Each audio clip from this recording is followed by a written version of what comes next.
Hey, how you doing? How you doing?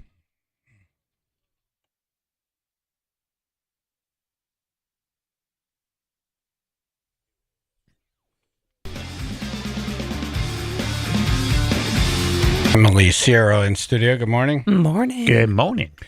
What's the deal with this weather? I see some ice, winter weather advisory. Yeah, it's going to begin tomorrow morning. After the morning commute, you're going to see 1 to 2 inches of the shoreline, 2 to 4 inland, and it's supposed to end before the evening commute and turn to all rain for the shoreline. Oh, Scott's talking right now. Can you... to a glaze of ice. So on top of the snow. The good news is it's going to be on top of the snow, not on the direct asphalt, which is some good news, but still, freezing rain is never a friend of ours. First Alert Live radar scans the state dry. A beautiful sunrise coming up. We have just enough cloud. Glaze of ice. Yes. Glaze of ice That's on somebody- top of the snow. That's not my foreigner. I want a glazed donut. You're a glaze of ice. Oops. Your mic is cutting in. Yeah. Oh, yeah. There we go. Is that good now? Would it be too much trouble to have someone fix that? Right. We asked for it. Okay. Yeah. Cool. I know. I hit the button to cough and then it, boom, You just popped don't out. even hit the button. Just Yeah. cough. Okay, Yeah, cool. just- Sorry, guys. Right. If you have to vomit, just Dick hair go in for my it. throat. No, I'm kidding. About 100,000 eggs worth $40,000 were stolen from a trailer in Pennsylvania. Oh. Okay. I'm gonna blame, Eggs? I'm going to blame weasels. How long can you keep those now? I know. What do you do with them? You must have a place to bring them. You can't be calling people after you steal them. Seriously. You got a food truck or something Or that you- you're A bakery? a Right. bakery. Right. Or you're making the world's biggest omelet. Or pancakes. Or you're a really bad Oh. juggler. 100,000 eggs. I wouldn't even know. Is that one tractor trailer? I Or don't is even know. that- Yeah, Right. they're pretty compact. So I think it was But one you of can't those- stack them know. too much. Yeah. They'll I do- break. Yeah. You sell them on Facebook Marketplace for like $5. There you go. And that's cheaper than Yeah, you might have at exactly. the You're grocery gonna, store. yeah, exactly. It's a deal. Yeah. What happened to the price of eggs? Oh, They went out please. because that bird flu thingy.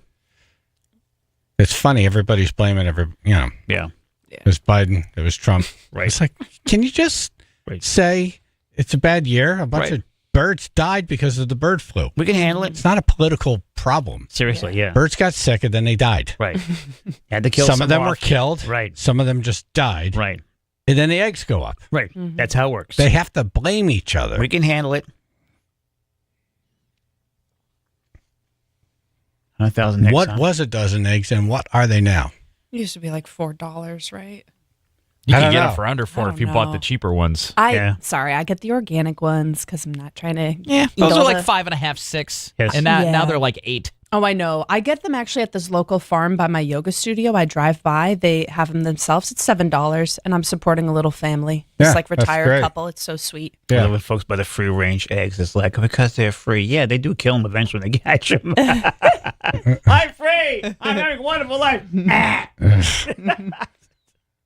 It'd be expensive to throw them now. Yes. I know, right? You know? Yeah. Now Use you the want to cheap find ones. something else. Yeah, like, You don't see a lot of chucked eggs. Yeah, no. No. Yeah, this Halloween night is actually catching them. Has that affected the price of like omelets and cakes? Who was it? Waffle House or somebody added a surcharge, 50-cent surcharge, because of the eggs. Huh. Yep. So, yeah. Yeah, it makes sense. You gotta eat- What else are you going to do? Yeah, exactly, right. So who's bringing his breakfast sandwiches? Seriously, right? Right. Add 50 cents more Yeah. for free. Yeah, and police don't know what happened to these eggs. That's funny. A whole tractor trailer disappears full of eggs. No one knows where it went. Right. Nobody. The police department has it. They're I just don't doing know. a cookout. Or is- How is that possible? Because you got to have something to move them It was then. Pennsylvania. I think, That's right? a big vehicle to move them. Yeah. Yeah. It was an Amish guy named State Yoder. police did not have additional details and said the incident was under investigation. Right. Sasquatch ate them. Again, I'm going to blame weasels. They love eggs. I liked your theory about the Amish. Yes. Yeah, because you're not going to hear their vehicles. Maybe they're sneaky at night. We don't know. I think everybody kind of ignores them. They're just like, oh, there they are. They're slowing the road down. All right, get out of the way. It was a guy in a black vehicle had an orange triangle in the back named Yoder. Yeah, it doesn't say if it took, like if someone took the whole trailer Right. Or just the With the contents. eggs? Yeah. Or empty. or just the eggs. Apparently, it was a large rabbit with a big basket. I am the Easter Bunny. Be a tremendous amount of work if you just took them out in like your pants. Right. A lot of trips. You're like delicately running like. Put 4 in your front pocket. Right. You get halfway out the door. Oh, damn it. It broke. Son of a Again. Damn it. Yeah, maybe they were only trying to steal 5 and they just kept sneaking them out. Right. Just couldn't They help were themselves. breaking. Steve in North Haven. Hey, good morning, gentlemen Hi. Morning and to you. ladies. Hey. I used to do over-the-road trucking, and there was so much fraud out there in trucks and trailers, just taking product stolen. So what if it's in a trailer? They could just hook up to it with a truck and just take off. The only thing they could get is if it's GPS, the trailer. And a lot of these companies don't have GPSs on it, but there are some companies, most of the bigger ones, that have GPSs where you can find out where the trailer is. But you have to know the number of the trailer and stuff like that. But a lot of stealing of goods out there. When I was working some brokers, I had certain passcodes that I have to give them in order to book a load and stuff like that. They used to track us, but Like what unfortunately, kind of there's stuff? a lot of people overseas. What kind of stuff would get stolen? Paper goods, canned goods, flour, And toilet paper, probably. just a lot of stuff. I mean, a lot of food products. Secret weapons. Well, and there's certain ones where you have to be tracked. Certain high valuable loads that are Like tracked, what? and you have clothing. You got medication. Medication got- makes sense. Yeah.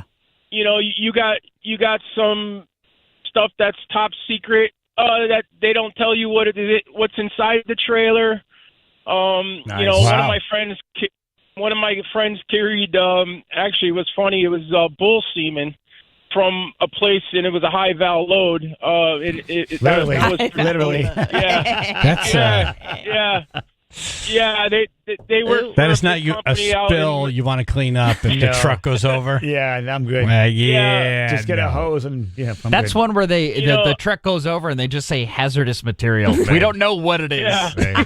We get no other I thought- details. I done a high value load. They told me make sure you check your truck trailer, everything, no problems with it. I had 200 and something miles ago, and I had to sleep at the place and then just go straight to where I dropped off. And it was really secure because the insurance company of the place that had it, they put up picket fence with barbed wire and stuff like Oh, wow. that. And Wow. What was it? But I forget what it was, but I want to say it was medication or something like that because it was like light sensitive. But I've done like clothing.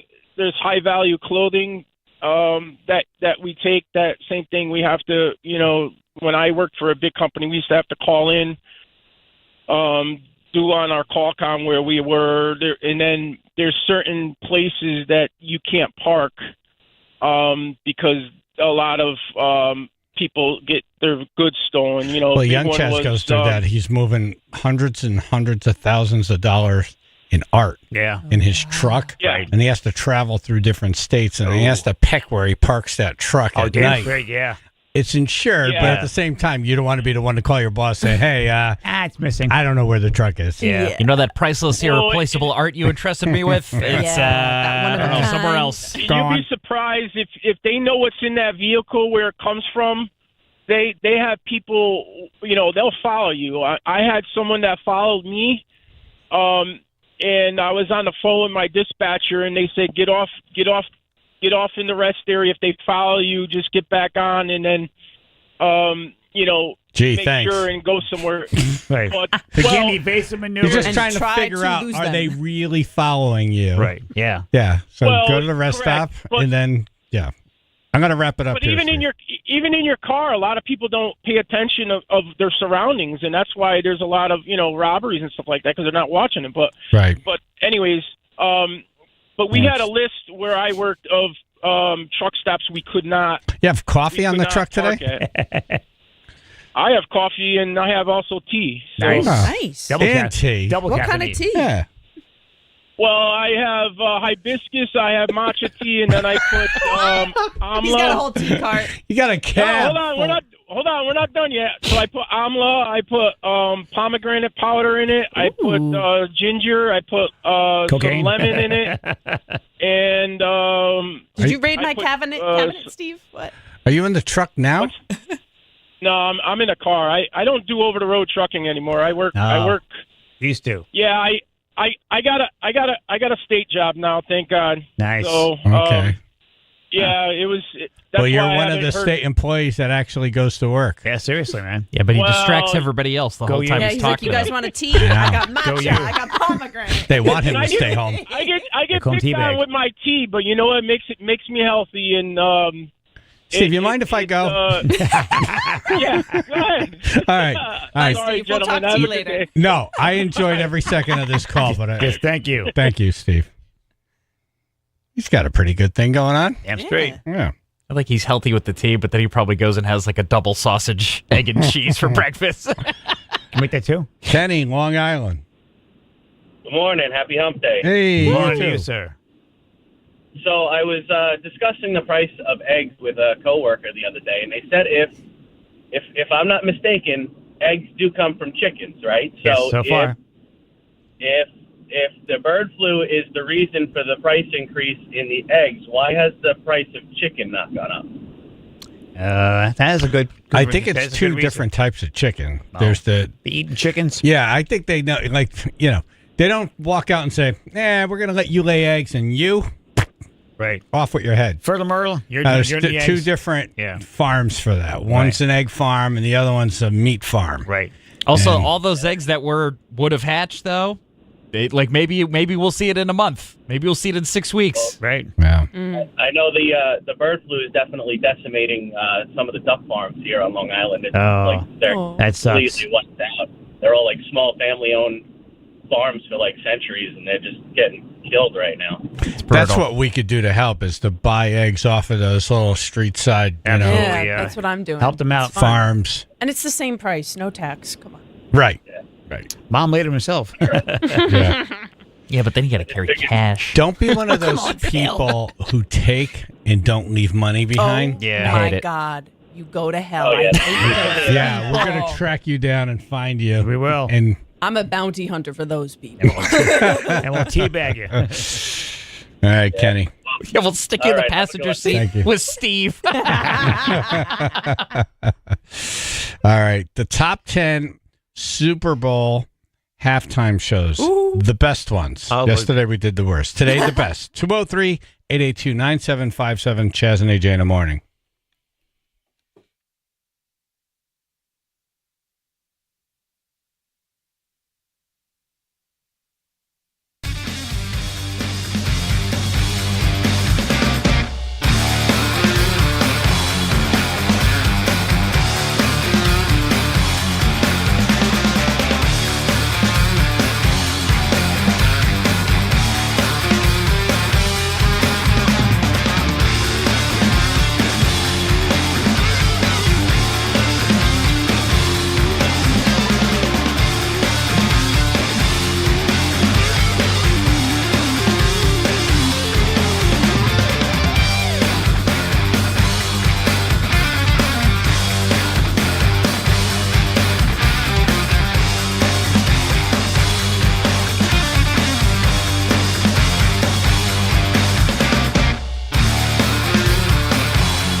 Top 10 best Super Bowl halftime shows.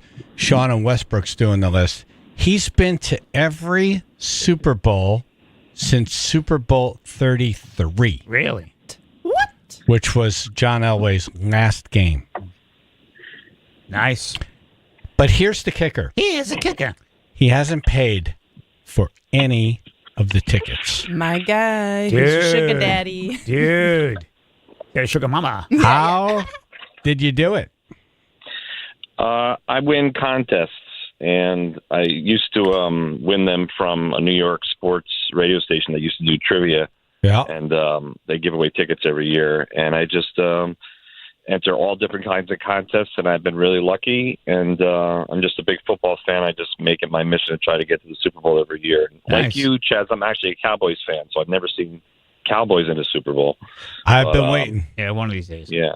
But I've gone to a lot, and Yeah. I've sort of become like a historian of the Super Bowl. I know a lot of the facts about it, but I've been there, so I got a pretty good opinion about what went well and things like that. So I thought I'd do this list. So for you. when these, well, thank you for that. And when you do these, when you go to the Super Bowl, you stay in the stadium for the halftime. You don't go for a bathroom or Meander. beer or. Well, what's actually really cool is to watch them set up, because they have like 5 or 6 minutes, and in the dark they're bringing out all the stages and they assemble like a big puzzle, and then the performers have 12 minutes. And so while they're assembling in the stage, I run to the bathrooms. I don't want to miss anything. Yeah. And they have 12 minutes, and then the reverse happens. They just all these guys dressed in black just take the stage apart and take it out like breaking up a puzzle. Damn. But the performers, some of them do like 3 full songs in the 12 minutes. Most performers try to do like a montage of like 5 or 6 songs The medley, of yeah. their biggest hits. Yeah. So it's actually really cool. But every single one is different. Every one has value. And like yesterday, that was a really good list of the worst ones. But what was ironic, like he had the Fergie and the Black Eyed Peas. They were in Dallas in Super Bowl 45. On TV, it was really bad because for some reason the music didn't come through on TV. But in the stadium was a really good show. And I got home, my wife is like, "That was terrible." I'm like, "No." And I watched the replay. I'm like, "Oh wow, it sounded so different on TV." But Interesting. Everyone's got value, and everyone's good or bad for different reasons. Now you have to make a judgment call at the end of the first half. If it's close and someone's marching down the field, do you run off to go to the bathroom so you could see the setup and be part of that? Because once that half ends, the line is going to be long. So you could miss your window of setup time and then performance. How do you work that? You got it exactly right. I have to negotiate that. So it's about, how much did I eat and drink in the first half, and I got to time it. And I tell you, I was faced with a tough time in Houston when the Patriots were trying to come back against, well, actually that's at the end of the game, the 2-minute warning at the end of the second half when they were coming back against the Atlanta Falcons when they're down 28-3. I was like trying to time the 2-minute warnings I could run and come back. And that's when Julian Edelman made that unbelievable catch in a massive bodies where he let the ball not hit the ground. Right. And so I'm like, I had to wait for that and, when the official review and everything before I did that. But you're right. It's I have to time it every year. When am I going to leave? Am I going to the 2-minute warning? Am I going to go in the last play? All you need is a blanket and a big cup. Yeah. That is true. That's all you need. And just don't look suspicious. Yeah, well, you can't, you're out in public still. But 7 years ago when the Eagles won their only Super Bowl, I'm ready to go at like the 2-minute warning. I'm like out of my seat at the top of the stands watching. And that's when they threw the touchdown pass to Nick Foles, the quarterback who caught the pass, which was a surprise. And you're right. Philly special. Yeah. Famous play now. Philly special. Yep, that was it. Cool. All right, Sean. I've been very fortunate. And every NFL fan should get to go to a Super Bowl because it's like Mardi Gras the whole week, and it's not just the football game. But unfortunately, the NFL doesn't make tickets available to the general public anymore, which is kind of sad. But if you know somebody who works for Budweiser or Pepsi or McDonald's, or an NFL player, you can get tickets. But or you got to win a contest. Go with Sean. Yeah. Or go with me. But whoever buys me the most beers gets to go. So that's easy.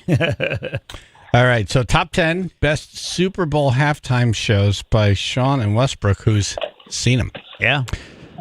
Mike and Derby. Good morning, guys. On you, sir. I'm going with the best one, Prince. Prince, Super Bowl 41 in Miami. That's my number 3. He performed "Let's Go Crazy, Baby, I'm a Star," and he did "Purple Rain" actually in the rain. And it's the only Super Bowl where it's actually rained. So it's actually amazing. Out of 58 Super Bowls, that's the only one that actually rained. And before he was going out, the producer said to Prince, "Are you worried, about the electricity or that you're dancing in heels and it's slippery?" And his response to them was, "Can you make it rain harder?" Wow. Wow. He likes it hard. Dude's a legend. Yeah. I'm shocked this isn't number 1. I'm shocked he wasn't I can't shocked. wait to hear what number 2 and number 1. Seriously. Most people rate it as the best one.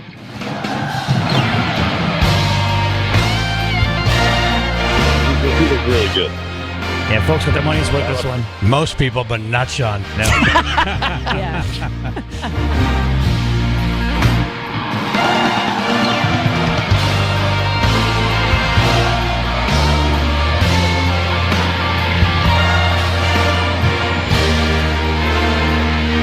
Imagine seeing the rain harder as he played the song, ironically. So wild.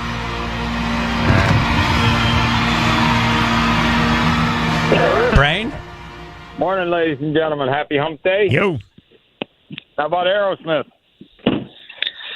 Aerosmith, I actually have as an honorable mention. Yesterday was on one of the worst lists, and because it actually was with Britney Spears. So as good as Aerosmith is, it's not good enough to crack the top 10.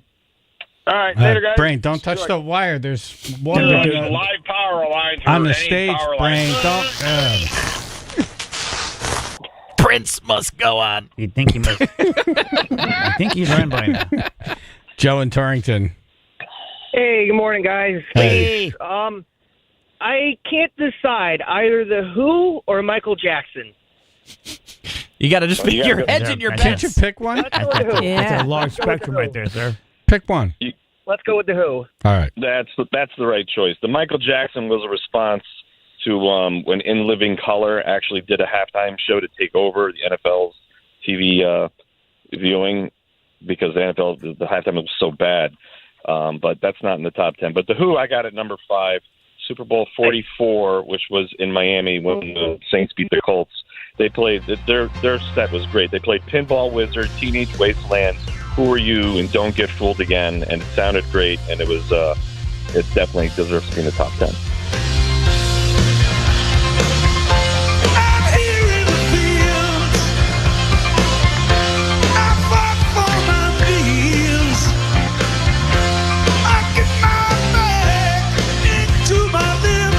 Funny, you don't realize how many iconic lines they've written Yeah. until you go to one of their concerts. It's like, wow. Oh, I know that one. Yeah. Yeah.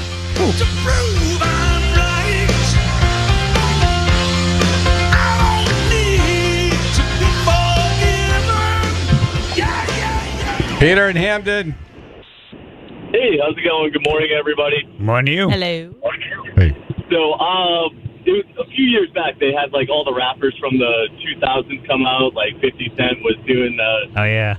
upside down, like stomach presses. That one I thought was a really good one. Pretty recent one as well. That was Super Bowl 56 in Los Angeles just 3 years ago with the Rams and the Bengals. And that was popular with the younger crowd, but that did not make my top 10. That's when Eminem and Dr. Dre and all everybody. Yeah. Y2K. Right. And Eminem, yeah. And I heard that the 50 Cent wasn't supposed to be upside down the entire time. It was something went wrong. What? Something went wrong. He ended up upside down the entire time. That's what I heard. Should I play a rim shot right now? No. Are you serious? It's the truth, yeah. No, it's from his music video. It was an homage to his music video. I'm just mentioning what I heard. It's wrong. Where did you hear it? I read it in one of the entertainment things when I was, perusing news and whatnot. This is back then, so we should probably move on to weather. No, I kind of like this better. Yeah, I'm good.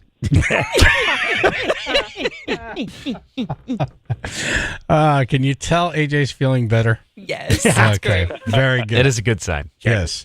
Top 10 best Super Bowl halftime shows, 203-882-9757.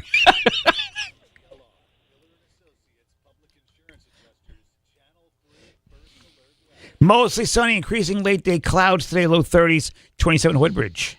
95 southbound, we do have delays starting right now in Bridgeport, right around exit 26. Stop-and-go traffic reported going into around exit 21 right now. Looks like we got about 10 minutes of delays expected on the Merritt Parkway. That'll be Fairfield, exit 46, moving slow.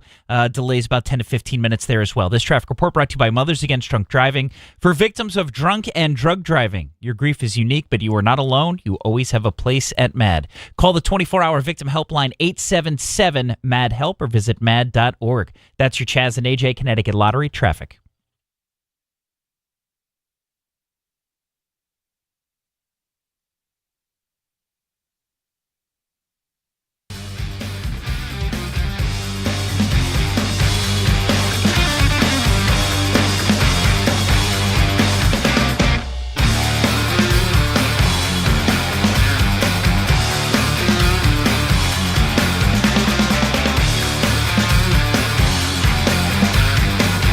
Connecticut in-home assistance. Very good people. If you have elderly loved ones or you got a surgery scheduled and you're going to be flat on your back and you can't shut down the whole economy of the house, it's a great solution to those challenges. Helps a lot. Connecticut in-home assistance can help you with a loved one or with you. Nice.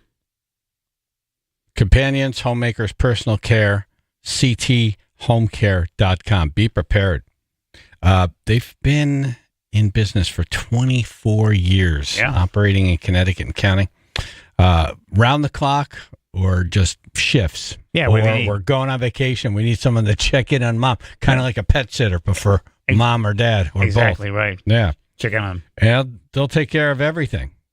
You know, when your loved one gets elderly, you can't be there every minute. It kind of sucks. You'd like to, but you can't. This is reality. You know, make sure they're covered. Yep. cthomecare.com. That's cthomecare.com.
Okay, top 10 best Super Bowl halftime shows. Sean from Westbrook's doing the list. What do we get so far? We got number 5, The Who, Super Bowl 44, and we got Prince at number 3, somewhat controversially, Super Bowl 41. Yeah, I can't wait to hear what's 1 and 2. What beat Prince? Seriously. Doing Purple Rain in the Rain. Right. Ken in Oxford? Ken in Oxford. Hey, this is Boss Keith, and if you two ain't number 1, I'm canceling. Okay. U2 is number 2, Super Bowl 36 after 9/11. Patriots won their first Super Bowl over the Rams, and as a tribute to the victims of 9/11, they had a large sheet and they projected all of the names of the victims going up to the top of the Superdome, and it was very haunting. It was very eerie. The song was "Where the Streets Have No Name." That was just, it really was heart-stopping. It was very emotional. So it's more the show. Have a great morning, everybody. Thank you. Yeah. Yeah, I can see that Yeah. for the moment, for the first 9/11, Exactly. Yeah. the emotional impact. Right. Yeah. Wow, now what beats that? Yeah. There's still, Seriously, what beat I that? have my pick. number 1 still hasn't been revealed. Right. You got to hand it to the Edge, though. He's that one guitar thing. Yeah. Right. He's a billionaire Yeah. from just going. Yeah, how is he edgy? I think the beanie gives him powers. Should call him the dull. The dull. Yeah. Every song. Yeah. It's like, hey, Edge, what are you going to do on this song? I was thinking something different. Hey, Bono, I have an idea for a song. Hey, take a listen.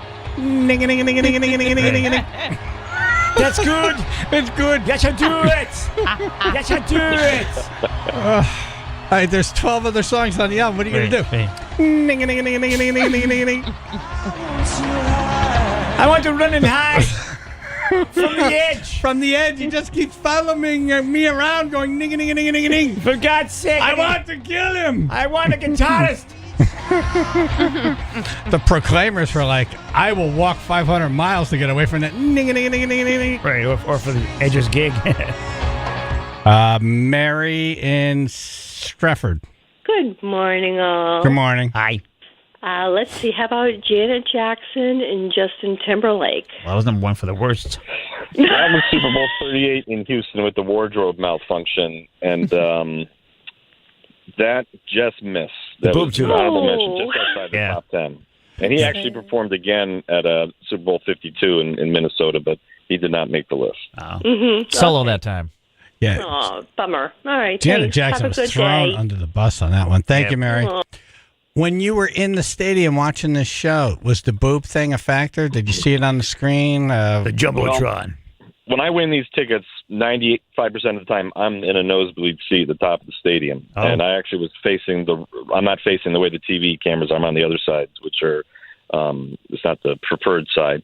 My friend came back from the concession stand. He said, what happened to Janet Jackson? I said, what are you talking about? He said, I saw her face on the monitor, and she looked like she was really angry about something. I'm like, oh, I don't know. We got back to the hotel and found out the whole world had blown up, with a violation there on television. So The violation. Literally.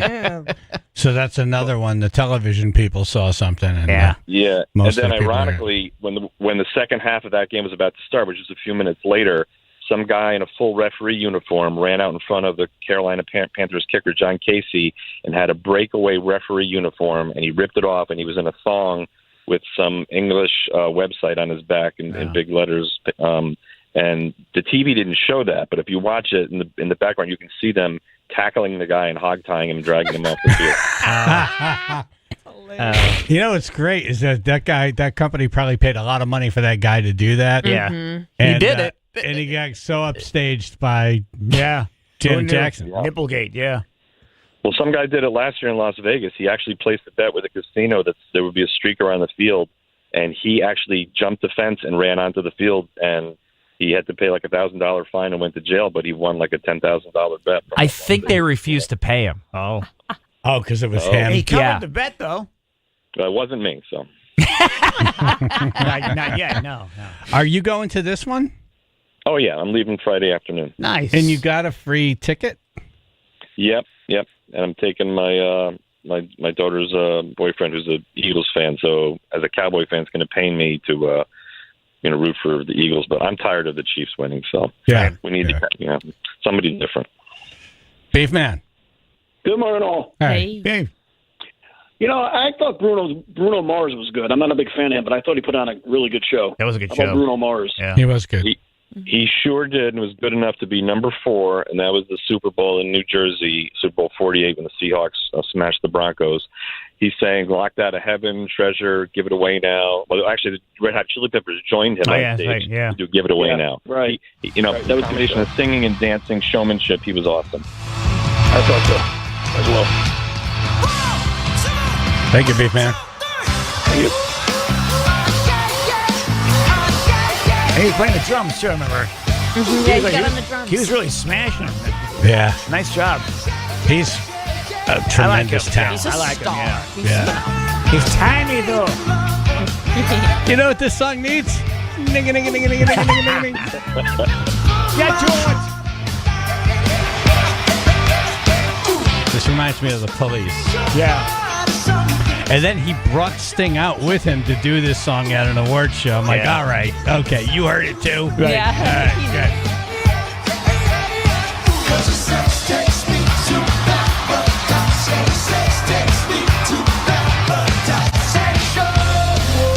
Al in the shed. Good morning, everybody. Morning. Hi, Al. This one's always in my head. How about the boss? Oh, Springsteen. That was what he had. Hell yeah. Put the chicken fingers down. Yes. He's my number one. That was the best.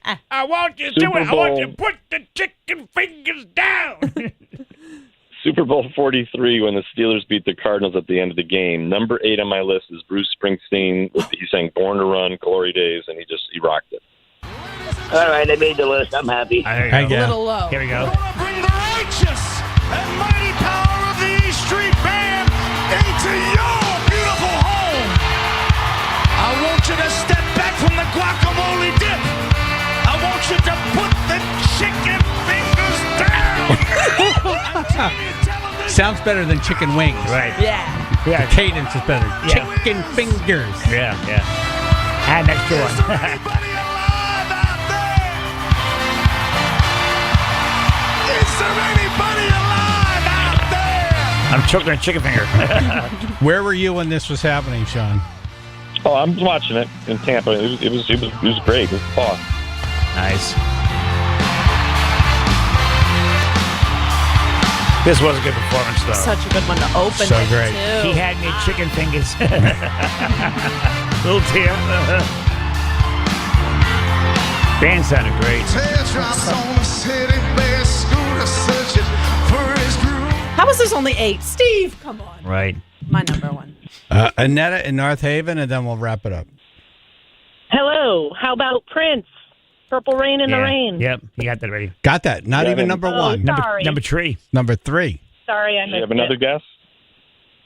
No. No.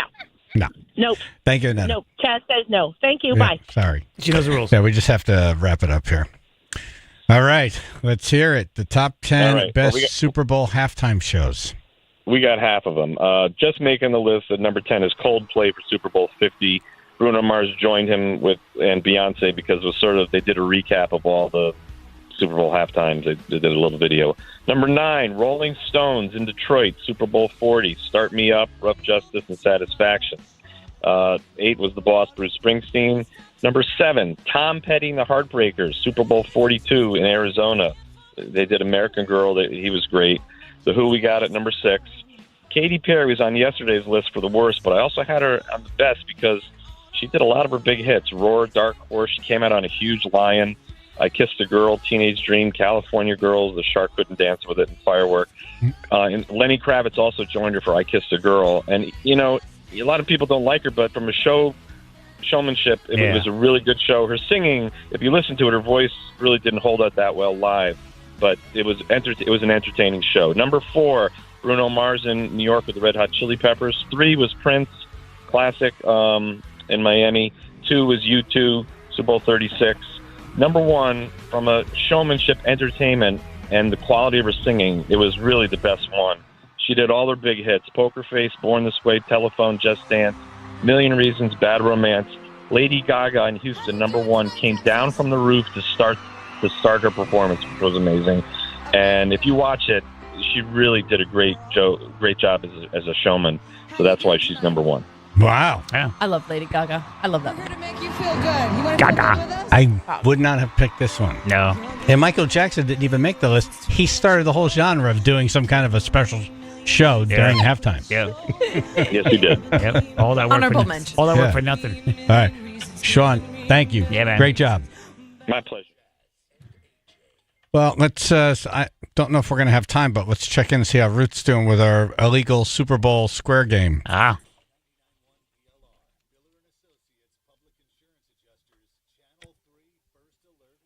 Mostly cloudy. Got increasing late day clouds today. Low 30s, 27 now West Haven. Heavy stop-and-go traffic now reported. 95 southbound Bridgeport, exit 26 going to start, and then right around exit 21, it'll ease up a little bit, but we're looking at delays now, about 20 minutes expected.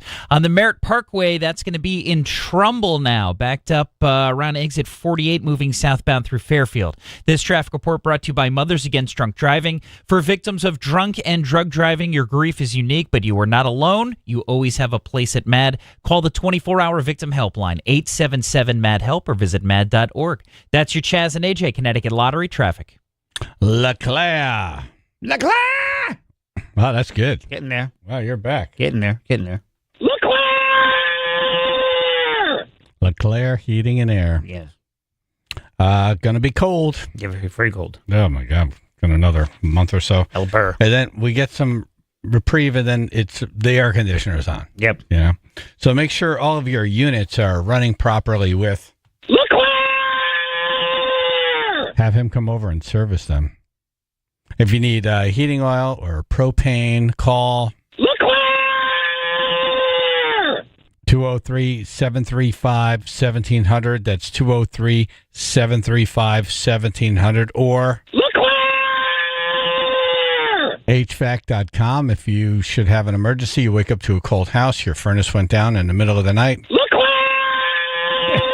Also, if you're an HVAC tech and you want to find yourself a better company to work for, work for LeClaireHVAC.com.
All right, if you want to help Ruth with the illegal Super Bowl square grid Yes. we're doing, please call in now, 203-882-9757. Everyone's in, everyone's paid, and there you go.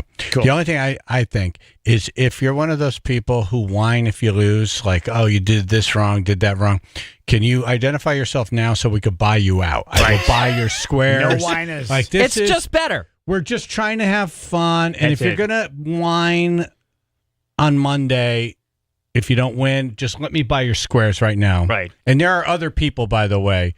Frank's towing. He wants to buy more squares. A non-whiner.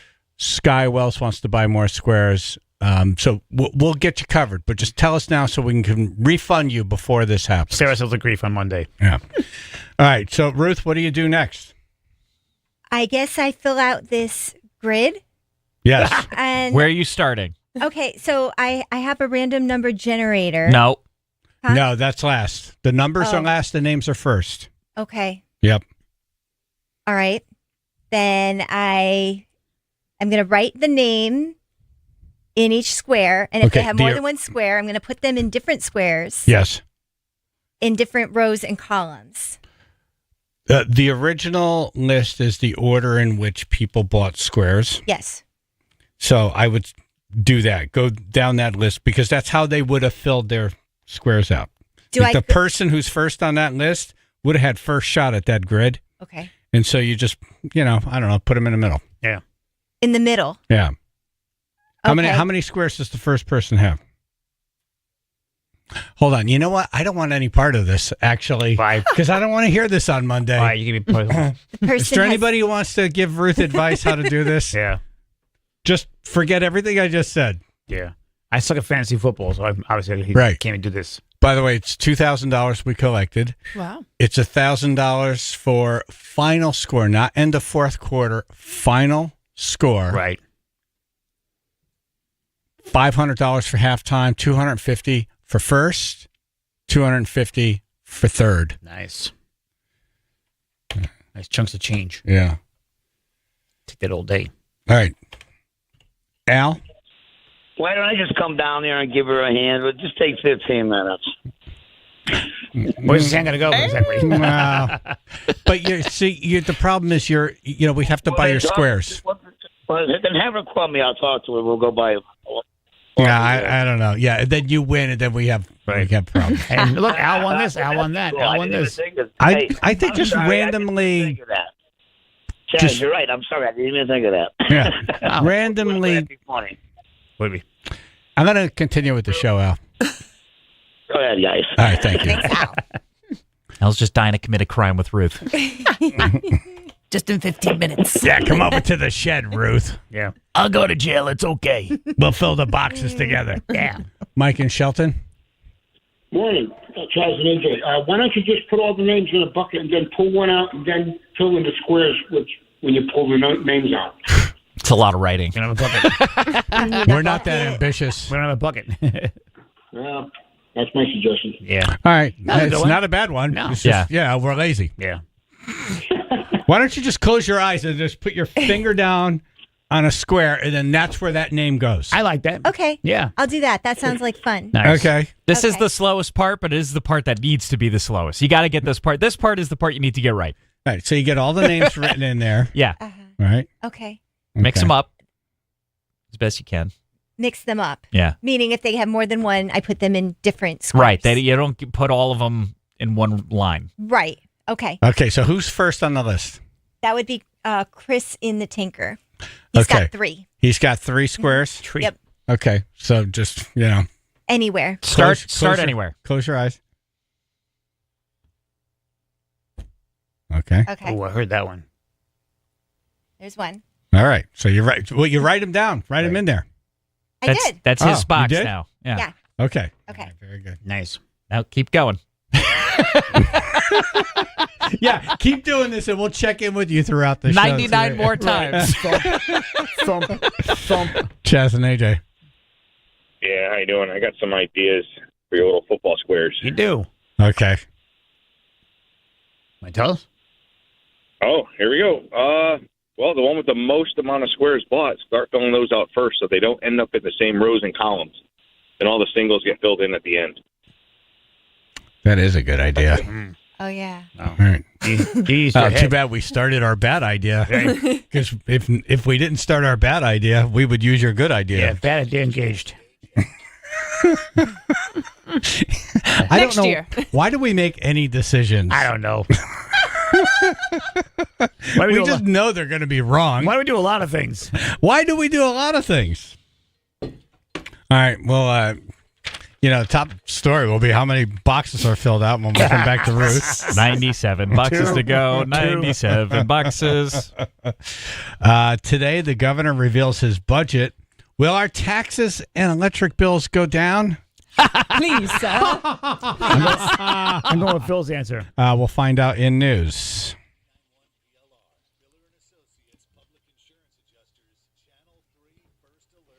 Mostly sunny, increasing late day clouds today, low 30s. 27 in Brantford. 95 southbound delays starting in Bridgeport. Exit 26 through to about exit 19 now. That stretch we're looking at delays approaching 15 minutes. On the Merritt Parkway southbound delays will begin in Trumbull around exit 48 going southbound through Fairfield. This traffic report brought to you by Compassion International. Compassion sponsorship means food, healthcare, education, and more for a child in poverty. And there are thousands of kids who have been waiting over a year.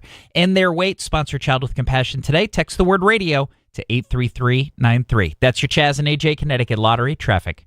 Arts, TV, and appliance. Arts. Discover incredible deals at Winter Warehouse. They have a Winter Warehouse. The Winter Warehouse. Yeah, he's that's right. He did build this big-ass warehouse. Seriously, wow. So he buys this stuff in bulk and gets it for, lower prices. Nice. And he has it in stock. Always thinking. Yeah, the guy is really something else. He He is. started at Arts sweeping the floors and worked his way up into sales and then a manager. As at Winter Warehouse. And at then you. Art said, Andy, I think you should buy this place because I'm retiring. And Handed the Andy keys. bought it, and now he's got a big-ass warehouse. And Wow. yeah, big selection, big discount, big-ass warehouse. Nice. Now at the Winter Warehouse sale at Arts Television and Appliance. Amazing selection of washers, dryers, refrigerators, ovens, microwaves, grills, and more. 2 locations, North Haven and Middletown. Go to artstvonline.com. They will always beat the big box stores in price, and you're never going to get better service. You're going to be treated like family. Right. Tell him Chaz sent you. artstvonline.com.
Before we have the House Minority Leader of Connecticut on the phone, let's check in with our illegal Super Bowl square game.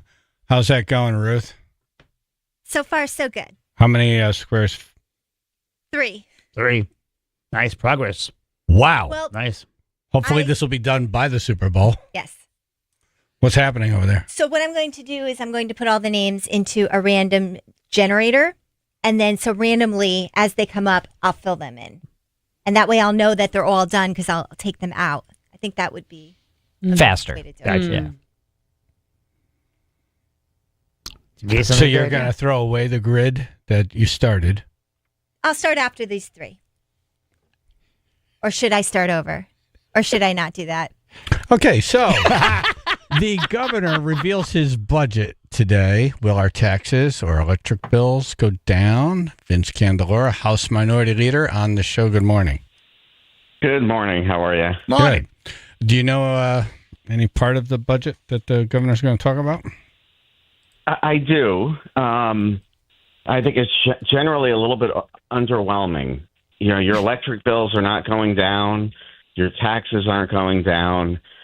And he is definitely testing the flexibility of the fiscal guardrails that we all want to protect. Explain the fiscal guardrails without having me glaze over, please. Testing thing, yeah. Well, there's sort of 3 caps. We have a revenue cap that says you have to put aside some money into your savings account if things go wrong. There's a spending cap that says you can't spend beyond inflation, so you have to stay within your budget. And then there's a volatility cap that says there's a certain amount of money in Connecticut that's volatile because of the stock market. We're not going to spend it. We're going to use it to pay down our unfunded liabilities, which is the highest in the country. He's tweaking that last one, and I think he's going to take some of it for the budget for more spending. So we're going to see spending increases of somewhere in the range of about 8% increases over the next 2 years, despite the fact that our revenue is not increasing. So that kind of leads us into a little bit of a hole that it will be created. It's a classic political budget. They just love spending money. They do. And I would love to hear someone say, "Hey, we're going to spend less than we spent last year." And that's how we're going to do things. We're going to start spending less. Right. He's putting $300 million into an early childhood program that's sort of undefined. So it's just another pot of money that's being created for another program that may or may not produce any benefits for the state of Connecticut. There's just no vision. No, it seems like a governor who doesn't realize what it's like to live here. Electric rates should be front and center of the budget. Yeah. And, we're getting whacked. Yeah, no dose reality here. Wasteful spending. Yep. Taxes. The tax relief. So they're increasing taxes on healthcare and on corporations to the tune of, I think it's about over $600 million. Because, healthcare is so affordable here in Connecticut. Right. Exactly. And the structure, the caps they're putting in place, it's only going to increase private insurance. See, they're cutting all the Medicaid, so they're going to save money for the state on what the state has to pay, and they're going to shift it all to the private insurance payers, which is a game that's been done for decades. It's why our insurance is so expensive, because you're paying for all the Medicaid people. And they're full of shifts. And frankly, all the immigrants. I mean, we're into over $100 million paying for immigrant health care in Connecticut. Is that a fact, or is that a Republican made-up number? Oh, no, and they're not even quantifying it. I think it's higher. The latest report said the new proposal they want to put in place is $250 million. And it's not just emergency room visit. The immigrants get Cadillac service, so they're getting the best health care our money can buy. AJ, how you doing with your health care? You in debt? Yeah. Now, go to Mexico. Right. Become a citizen. Okay. Sneak over here. Okay. Which actually you should have done last year. Right. Be tougher this year. All right, give me 3 days. And then you get Cadillac healthcare. Okay. And you don't pay for it. All right, I'll be back Monday. Maybe do Canada. It's closer. Yeah, Canada's closer. I'll go Canada. Yeah. You speak French, right? Oui. You actually can go to any other country, even any other state, and come here because the way it's written is just any non-resident. Right. Yeah. So. Oh, really? I'll go cruise Rhode Island, come back. So New Yorkers can leave New York, move here, and be covered by this. All right.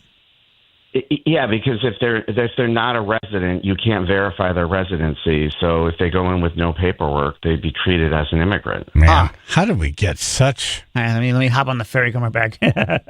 Just non-caring people. No. I mean, my brother has, he's fighting cancer, and his prescriptions are $3,500. Yeah, but his prescriptions are $3,500 a month, and they said, well, if you were on Medicaid, it would be free. There's just something wrong with our structure, but God forbid you point it out and try to speak logically to these people. And then we're going to double down and give more money away to people. It's crazy. But the big reveal in the budget is they're going to add $50 to the property tax credit. So if you earn under $100,000, you're going to get $50 for a ham sandwich. And if you have a family of 4, let's see a sandwich. Maybe you go to McDonald's and share a golf club at mini golf or something, and that's your night out. It's not exciting. All right. I'm sorry I asked. Right? I know. This electric bill thing, though, would you admit that Republicans have their hands dirty in this Millstone deal? Well, I wouldn't say we have our hands dirty. Certainly both parties voted for it. So we had Democrats and Republicans that voted for it. The Democrats want to try to put it on Republicans' lap. But bottom line is it doesn't happen without the Democrats putting the bill on the board and having the governor sign it. It points to a bigger problem. I think no, but that was a bad deal, right? So that's Millstone was a bad deal. It's an impossible deal because this administration shut down a natural gas generating plant that was supposed to happen in Killingly. If you're going to keep saying no to generation for natural gas and nuclear, and you're going to sit there and our demands are increasing, all we have left is Millstone. So to let it close would be a disaster. So it was going to close, and then you had a special session. And I heard it was all Republicans and some Democrats that voted for this deal. Not true at all. Oh, really? Not true at all. It was like 50-50. People, it really was. It was all over the board. That's why you can't believe anything you read. Seriously. No. So slanted. It was a coin toss. And the problem... I just have a feeling like you guys aren't completely, right on everything. When you come on, you pitch a good... I'm like, it sounds like it can't be true. But the Millstone deal, if you got to do it again, I would probably. Well, you didn't wait for Massachusetts to come in. Well, that's the biggest problem. Is the whole region needed to come in, but the problem is Massachusetts is just as liberal as Connecticut, and they don't want nuclear. These people want. No, but shouldn't we have forced them to pay part of this situation? Can't. That's the problem, is you can't force another state. It's an impossible situation. And we really do need more generation. And the problem is that, the Democrats don't like nuclear. They don't like natural gas. So they'll fight us tooth and nail to have any of that new generation come in. Now we're starting to hear the governor talk about it. But, he killed the Killingly plant 4 years ago. That would have helped. So it's frustrating to watch the political theater, and you're still not going to get a good fix to our energy because that's all it is political theater, and they're not being held accountable. The meeting yesterday was really disgusting. They're sitting in committee meetings fighting over personalities as opposed to really looking at substance to fix our issues. And the biggest one is, I think, at the federal level, we've got to go down and talk to President Trump and say, let New York bring natural gas into Connecticut. And we need him to broker that deal. And make Massachusetts build their own energy. Yeah. We send a lot of the Millstone energy to Massachusetts. We do. A lot. Absolutely. And they're benefiting.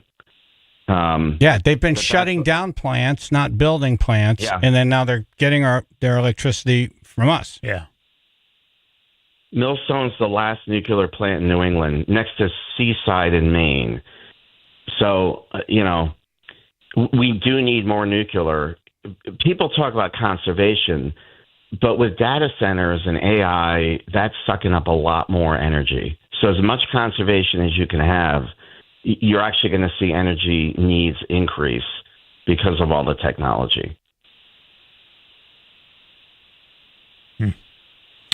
Yeah. And the budget. And then he's going to come on and talk about spending. Right. All the things that none of us care about. Like we can't pay our bills. Right. Housing's insane. Try to buy a house in this state, by the way. Can't relate. And who are these people buying these houses? Well, like, are they people or are they companies? Because you can't find a house under $400,000. It's gone in a second. Really? Yeah. Like, are these people I think buying? some of it, private equity has changed the market, even for healthcare. You look at what's happening in Waterbury with their hospitals.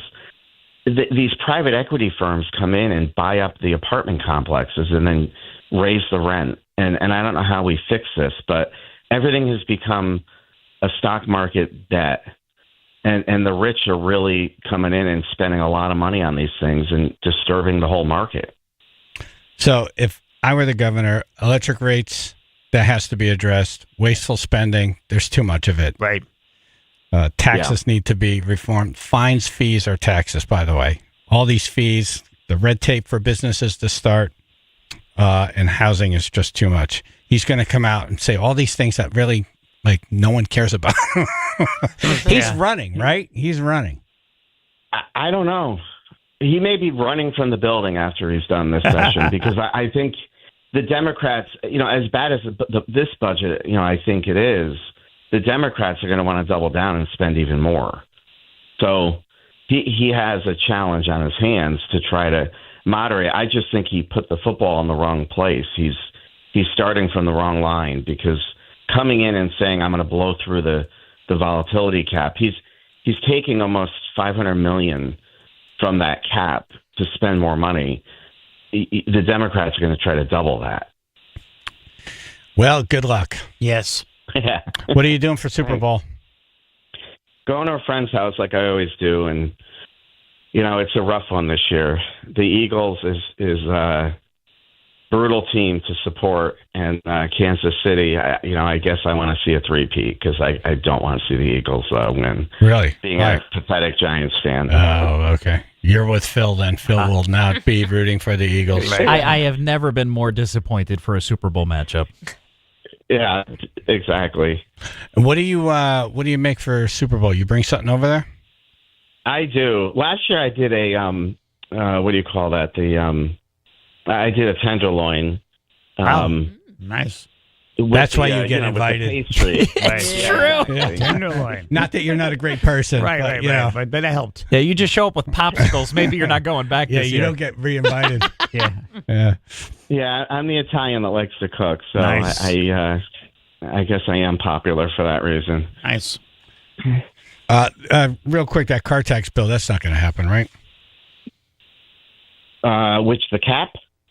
Yeah, no, the car tax bill going away. Yeah, one guy. What was it? No, Needleman or whatever? No. Yeah. Yeah, no, that's not even a consideration. Right. I love these people. They come up with this stuff, and they know it's not going to go anywhere, but they can at least, during re-election, say, I tried to get press it. release. That was me, yeah. All right, sir, thank you for coming on. Appreciate it. You're welcome. Take care. All right. Vince Candelora, House Minority Leader. How are we doing over there with our illegal Super Bowl grid? I got 4. Moving along. How many? I can't count them. Probably about 20. Nice. All right. Okay. And the double Yeah, we got digits. some columns filled in then. That's progress. All right, very good. My finger hurts. All right, coming up, dumbass news. A driver told police he fell asleep and woke up inside a Waffle House.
99.1 PLR.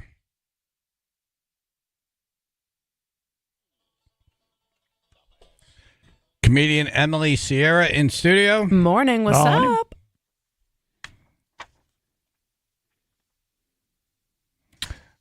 Let's go with this one here. Okay. The one I teased. Driver tells police he fell asleep in a car, woke up in a Waffle House. What better place to wake up, My though? dream. I know. Yeah. In time for breakfast. That happened to me once before. It was great. Yeah. Yeah. Those are good friends. Yeah, nice Belgian waffle. Here's the kicker. Here's a kicker. The car was inside the Waffle House as well. How convenient is that? Breakfast in the car. Oops. Yeah, police responded to the incident at around 11 p.m. on a Friday. Upon arrival, they saw a red Buick Enclave sitting in the lot after the car apparently had crashed into the restaurant. Booth 12. Then backed out. He just had to get there. Right. The vehicle had driven over a curb and between two posts before striking the Waffle House. See, it was meant to be. Yeah, that's pretty good aim. Yeah. Not bad for a guy who fell asleep. Please call us if you fell asleep driving or drove into a building. Oh. Or the odd place you woke up. 203-882-9757. Quote, driver stated he fell asleep while inside the vehicle in front of the business and woke up inside of his vehicle inside the business. Well, why do you think I was order? The car did this all on its own. I don't know. Curbside to go. What's the special? He put the curb inside, though. Yeah. Yeah, curbside doesn't mean inside. Oh, I like this on the roadside special. Yeah. Want some tire on top of your pancakes? Nice. The driver was transported to the hospital with no critical injuries. Nice job. Yeah. Who's it worse for, this guy or the person who ordered a stack of waffles? The waffles plate gets put down on the table, and then this guy comes smashing through. Right. It's like, now I'm hungry. I waited all this time. Now I Right. got to get up, Right. leave, Yeah. and go somewhere else. As they're putting syrup, also he's putting syrup on a hood. Yeah, it's like, yeah, he's putting syrup on the pancakes, and all of a sudden there's a car hood there. Look, flat on the pancake. No one inside the restaurant was injured. Several witnesses told authorities that they saw the driver's car sitting in the lot just before it crashed into the front of the entrance of the Waffle House. Wow. It's probably dreaming of waffles. So excited he forgot to put it in park. Yep. Chaz and AJ. Yeah, they're talking about falling asleep in the weird places in the car. Yeah. Yeah. Fell asleep at a traffic light. You what? The cop woke me up with my foot on the clutch. Where'd you fall asleep? I was in my Corvette, which was a stick shift, Uh-huh. and I fallen asleep at the traffic light. Oh. And the police officer woke me up to have me move. Nice. Right. That was nice of him. Yeah. Which color green do you want, sir? Yeah. You can go now. Yeah. Yeah, he was nice enough to give me a nice ticket, too, for impeding traffic, he said. Okay, so you weren't drunk or nothing. What a dick move. Just fell asleep. Gotcha. Yeah, I'd been working late, and I was just tired, I guess. Yep. Casual shut-eye. Did you pay the ticket or did you fight it? No, I paid it. I was sleeping. Right. Okay. All right. You're an honest guy. Costly nap, but yep. Yeah. All right. I thought it was great that, I was in gear, foot in the clutch, and I didn't have an accident. Matt, if you would have let that clutch go, that would have woke you up. Right. You would have rolled over. Yeah. Yeah. All right. Thank you. I really appreciate you guys. You get me through the mornings. Thank you, man. Thank you. Thank you. Brian in Bristol. What's going on, guys? Hey. So I used to work for a radio station in Hartford, and Which one? 104. Oh. Okay. What happened? Keyword used to. So I was part of the promotions crew, and we were getting absolutely killed. Like, I would sleep on my desk some nights. Okay. What do you mean you were getting killed? Just like lots of you were promotions? doing so many promotions? Yeah, we were all over the place. Oh, wow. So they gave me the job of driving the 104 van back to the station after a concert. And I was doing fine, I thought, until I woke up with sparks flying from the outside, and I blew a tire, and I was just in a disabled van now. Would you nail the Jersey barrier? Oh my God, dude! I did that too. I hit the barrier like 6 times. Yeah. Yeah. The entire side of the van was like destroyed.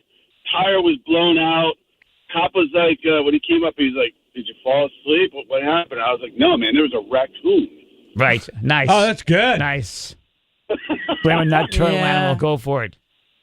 Good thinking. Listen, I was fired the next day. Oh. Oh, bummer. Right. See, I think you win Employee of the Quarter here. Seriously. Oh my God. Just kidding. Dude, it was the scariest thing. Like, I've never done it again, but to fall asleep and then be jolted awake with just chaos happening. Yeah, it's amazing, isn't it? It's amazing how fast you don't even blink for an hour and a half afterwards. I know I didn't. I'm awake now. Yeah, I was wide awake. Yep. All right, glad it worked out for you. Hey, man, be well, brother. All right, appreciate it. Thank you. Hey, thank you, Brian.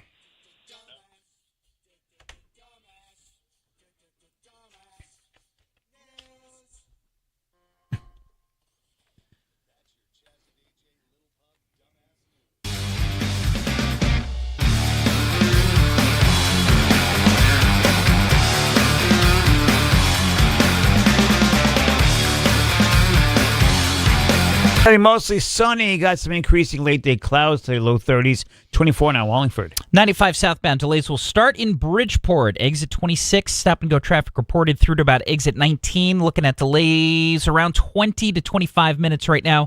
On the Merritt Parkway, that'll start in Fairfield. This is now exit 44, moving southbound. Heaviest reported in Norwalk. Stop-and-go delays around exit 40 through to Stanford at exit 36.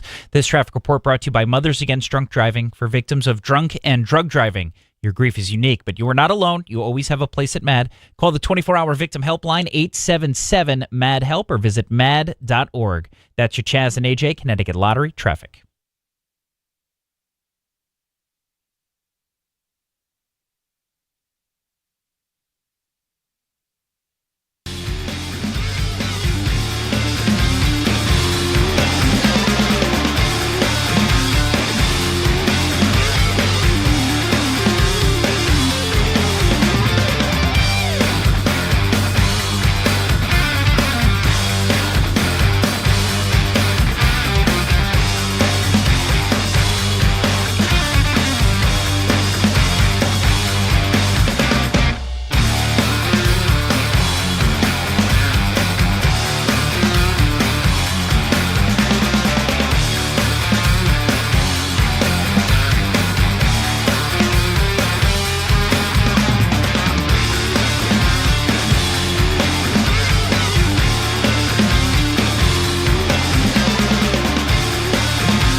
So we were talking about this guy who went to sleep in his car in the Waffle House parking lot, then ended up inside the Waffle House. Right.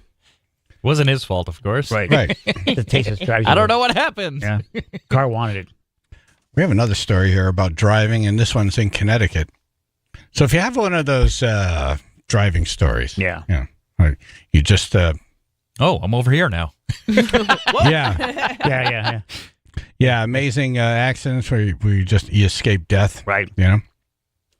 203-882-9757. It's a Connecticut guy. His mugshot is worth a look on Channel 3. I'm ready to look it up. Yeah, it's Connecticut man arrested for drunk driving on a rim. Oh, yeah. Oh, sounds like an ex-boyfriend of mine. Not a whim, but a rim, Maybe I yes. don't want to see. Oh, no. Right. Did you see the picture, Phil? Just pulling up the article. Oh, he looks like he maybe vomited? Yes. Oh. He vomited on his shirt. Not a good look. And there's a little bit right in the zipper, so you have to touch it to take the shirt off. Yeah. That's not going to come clean at all. That's a tough one. If you're the prosecutor, you just hand that picture to the judge and say, here we go, Your Honor. Look at this hot mess. I'll close my case here. Yep. He looks like he had buffalo chicken dip earlier. Oh, no. All right, so Ruth thinks it's spaghetti. I think it's spaghetti. No, it's too orange, I think. But that could be some bile mixed in. What does the guy look like? Does he look like he'd hit up Buffalo Wild Wings? He looks like he'd go to B-dubs, yeah. Is he a D-dubs, bro? Yeah, he does. Yeah, that's definitely buffalo wing sauce. I think so. Yeah, it's actually a piece of that looks like a piece of the buffalo wing. No. Right at the top. Drumstick or wing? Drumstick or wing? What do you think? It's white meat. It's a flat. It looks like white meat. It's a flat. Yeah. How do you know that's not pasta? No, that looks like chicken. Yeah, that's not pot. That's definitely not noodle. No, it's the consistency. That's definitely chicken. If he was drunk driving with too, breading. it probably started at Buffalo Wild Wings with some beer and wings, Right. and then ended somewhere else. Right. Yeah. All right, here's the story. Trooper said they received a complaint about a driver who drove erratically on Interstate 95 North on Saturday around 11:05 p.m. Okay. Driver was spotted near exit 15 in Greenwich. 5. It was reported that the vehicle was missing a tire and all over the road. Oh. That is terrifying to see. Sparks everywhere. Yep. The driver was reported to have taken exit 6. Trooper saw the vehicle on 95 southbound near exit 5. The trooper If it turned around? observed the vehicle was in fact missing a tire and it was emitting large plumes of smoke while in motion. No. Driver failed to maintain a lane and drove under 30 miles an hour. As a result, the trooper activated emergency lights and siren. The operator failed to comply with the trooper's directive to stop and exited 95 around exit 4. Oh. I'm going to keep going. Right. I'm just gonna go. Then the operator got back on 95 and went north. What? Wow. I might lose them. All right, GPS already. They're not going to be able to figure this one out, I'll Right. tell you. Yeah. Oh, my God. I'm going to confuse them. I'm going to go the other way. Give me another guy. And I'm missing- going to blend right in. Give me with another all guy the missing. other cars. Another guy missing a rim. Yeah. That is chaos. Now he starts going up to 70 miles per hour. Oh. Okay. Went blend. Well, It's like he still, didn't catch fire. Right. still failing to maintain his lane. Yeah. If he had Ford tire, helped. Another trooper responded to help, and both troopers boxed in the vehicle. The driver eventually came to a stop near exit 5 northbound. Oh, That's pretty quick work. I want me to stop. Sorry. I didn't see that. I was trying to get out of your way. I was trying to just go in the opposite direction. I thought you guys were going that way. It was my bad. While speaking to him, troopers began to observe clear signs of impairment, to include bloodshot eyes, poor coordination, and the distinct odor of alcohol. Oh. Always pleasant. It also became apparent that he was unaware that he was driving on a rim. Oh. I had no idea. You don't Wow. feel that, bro? I always think it's the front tire, because I think you hit the curb with your tire. Yeah. And you pop it. Yep. What was it? But who knows? Maybe it was the rear tire. It could happen, yeah. Yeah. People missing a tire, we know that. I think either way, I could see this guy missing Yep. the smoke and the sparks and Exact. Right. Why is this car all over the road? He's too busy vomiting. That's why. That must have been in the back of a trooper vehicle. You know? You get in there, there's the heat, you don't have the cold air anymore, the fresh air, you're in, and then it's like, blah. I'm feeling dizzy. Oh, here they come back up again. State police said he admitted on the scene that he drank and smoked cannabis before driving. There you go. See? Get the spins. That's why the car couldn't stay in the same lane. The car had the spins. They like honesty. He failed standardized field sobriety testing. They also said chemical testing later confirmed that his blood alcohol content was above the legal limit. Okay. Yeah. But, you could do that with 2 beers. Yeah, like how much above? Right. Look at the size and read his shirt. He was charged with reckless driving, disobeying the signal of an officer, illegal operation of a motor vehicle under the influence of alcohol, failure to maintain proper lane, and operating a motor vehicle with unsafe tires. And murder of a pullover. What do you think the bail was on that? Say $10,000. That sounds low, even.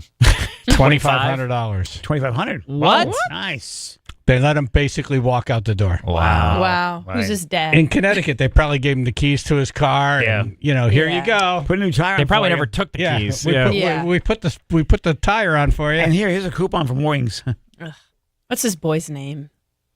I never used their names. Yeah. That makes sense. Notoriety. I was gonna say he came from a nice Greenwich family. It was like Thatcher the Third. It didn't sound like that here. Yeah. I am close.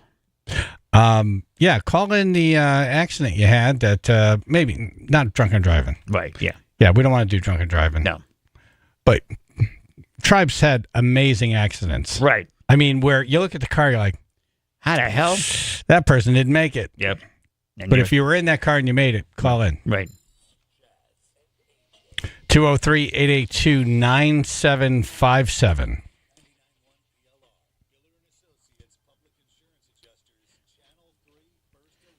It's been mostly sunny with increasingly day clouds today, low 30s, 24 in Cheshire. 95 southbound delays beginning in Bridgeport. Exit 26 through to about exit 19. We're looking at delays there about 15 to 20 minutes on the Merritt Parkway. That's going to start in Fairfield at exit 44, also moving southbound, but heaviest delays are reported through Norwalk. That's exit 40 into Stamford by exit 36.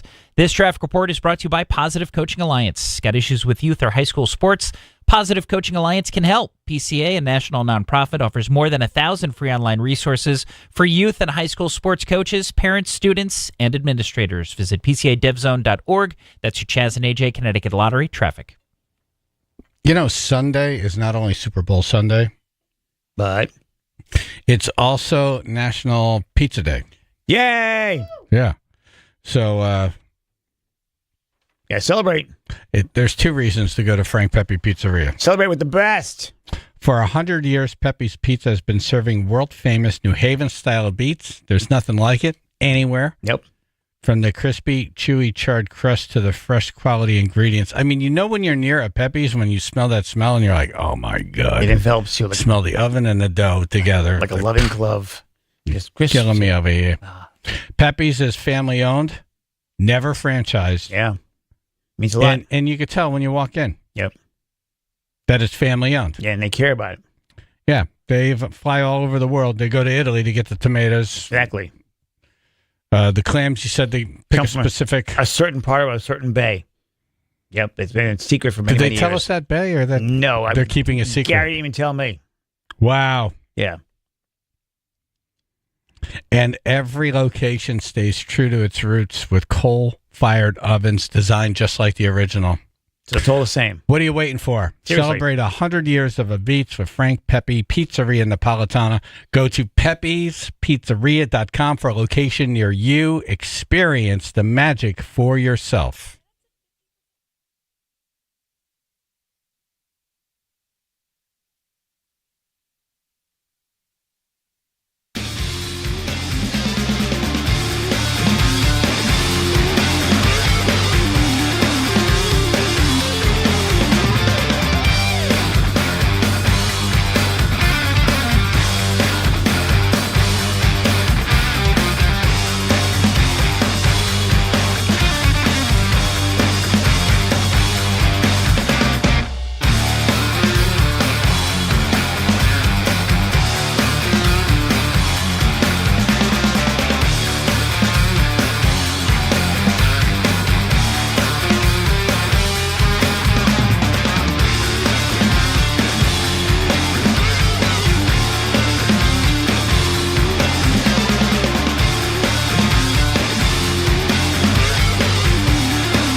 right, so 203-882-9757. Call in the car or bike accident you are lucky to walk away from. Yeah.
The electronic drum didn't last too long. No. It was fun while it lasted. Yeah. Chaz and AJ in the morning, 99.1 PLR. Call in a car or bike crash you were lucky to walk away from. Wendy in Norwalk. Hi, Chaz and AJ. Good morning. Good morning. Yeah, this was several years ago. I was about 21 or 22, and I was driving up the Hutch back from New York to Connecticut very early in the morning, and still dark out. And I fell asleep. Nice. I fell asleep at the wheel. I was in the slow lane, the right lane. I ended up going across all three lanes, bumped off of a minivan, hit head on into the guardrail.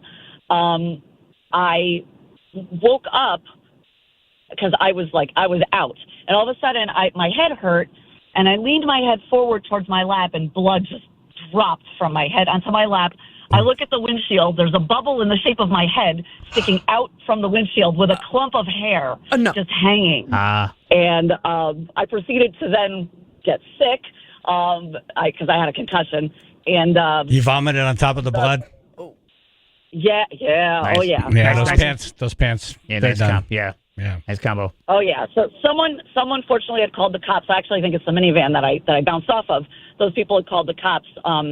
The next, I went to the hospital. A couple days later, we looked at the car, was in the impound lot, and my father turned all shades of green when he saw the car because it was literally, it was a Datsun. It was an old Datsun. It was a two-door with like the little flip-up headlights. Oh, yeah. It was crushed. It was like the engine was basically in the front seat. It was unbelievable. He said, "I don't know how you survived." They definitely had a guardian angel, not my time. So, He said, "Yep, that's definitely your head right in the windshield." But the pants didn't make it. But I was absolutely fine. No broken bones, no injuries other than a little gash on my forehead. Right, boo-boo, but that was about it. Missing some hair. Right, yeah. Which grows Missing back. some hair, yeah. But it grew back. I got a ton of hair, so I was lucky. Wow, you're like a duck pin bowling ball just bouncing off of stuff. Seriously, car hockey. Yeah. Holy cow. Exactly. Glad you made it. Yep. Yeah, thank you. And I just have to say before I hang up, I love you guys so much. I listen to you every morning. You make my day, every day. Oh, thank you. You for just all made do. our day. Yes. Thank you, Thanks, Wendy. guys. Have a good one. You too. Wow, that was crazy. Yep. When you wake up, when you bounce off something, it's nothing. There's nothing like in your experience. There's nothing good. Because 1 second you're driving, and next thing you know, you bounce off something, and you don't recall what happened in between. That's how fast you just nod right No, but off. sometimes it's that second before you know how screwed up you are. Yeah. Like, you wake up and then you look and then blood. Right. Right. Scary.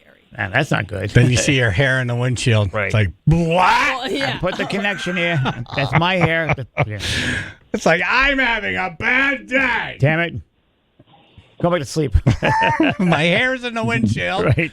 These pants, they were my favorite pants. Maybe it's a bad dream. It's like everywhere you're looking for some good news, and it's just like, no, bad, bad, worse, even worse. He's on piling. Yep.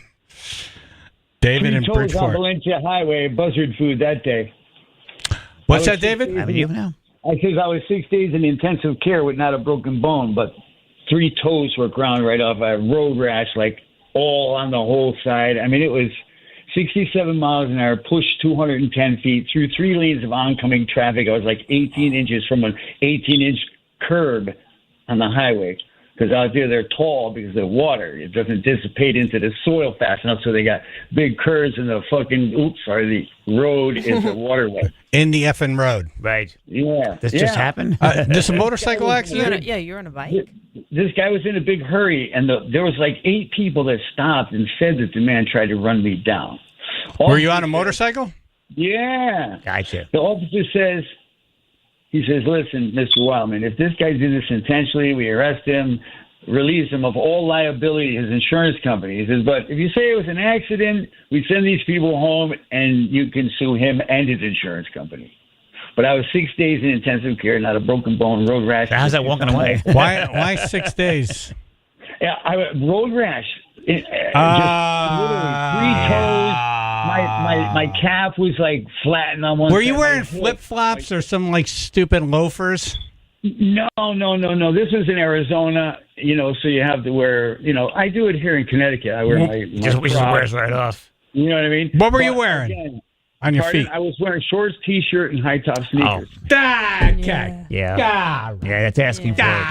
Yeah. You think you're going to be okay. I see girls on the back of bikes in shorts and flip-flops. Yeah. I'm like, what are you doing here? What are you doing, ladies? Yeah, you got to dress for the part. I've done that before. Yeah, I've but been the pros and girl. cons with the helmet, too. The helmet is the same thing. I grew up never wearing a helmet, but I've had friends that were, quadriplegics. I stayed around their lives.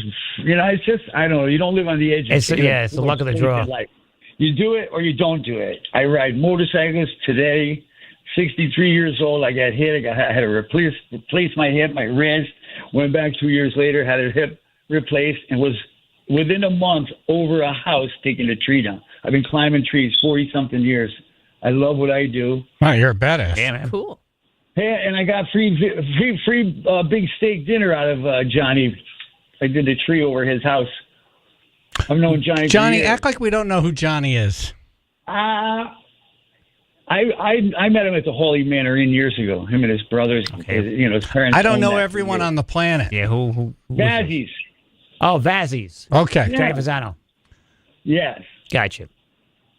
That's good to know now. Again, I bounced back. You sound like you've had some accidents. Yes. No, you sound like you've, you've had a tough time. You know your way. Yeah.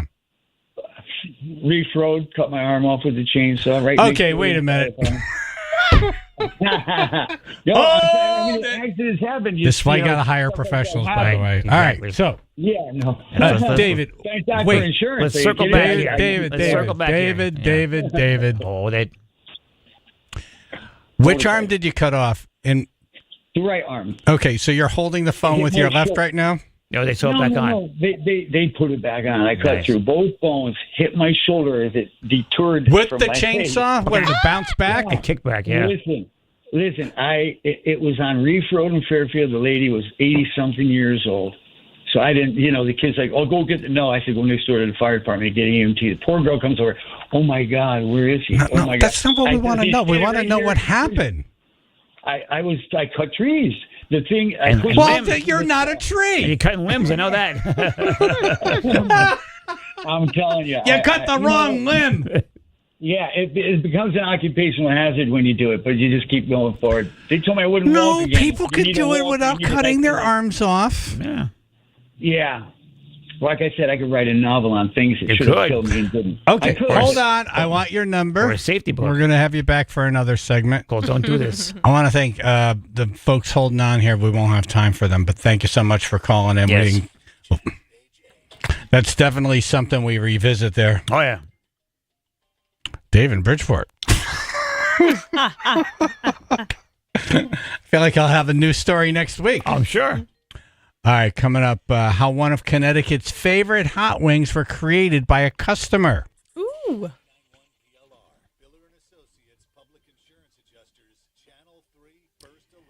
It'll be mostly sunny with increasing late-day clouds today, low 30s, 27 now in Brantford. And we are looking at stop-and-go traffic reported 95 southbound. It's going to start in Bridgeport, exit 26 through to about exit 19. Delays there, 20 to 25 minutes expected. In Derby, Route 8 southbound, we're seeing delays now right around exit 14.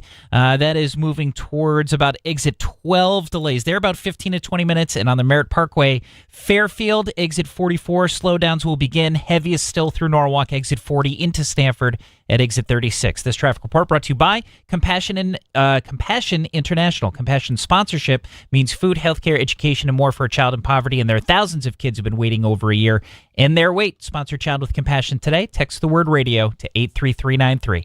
That's your Chaz and AJ Connecticut Lottery traffic. The Stefano Brothers Concrete Coatings. Yes. Here's the headline. They're doing these floors in the winter. Yeah.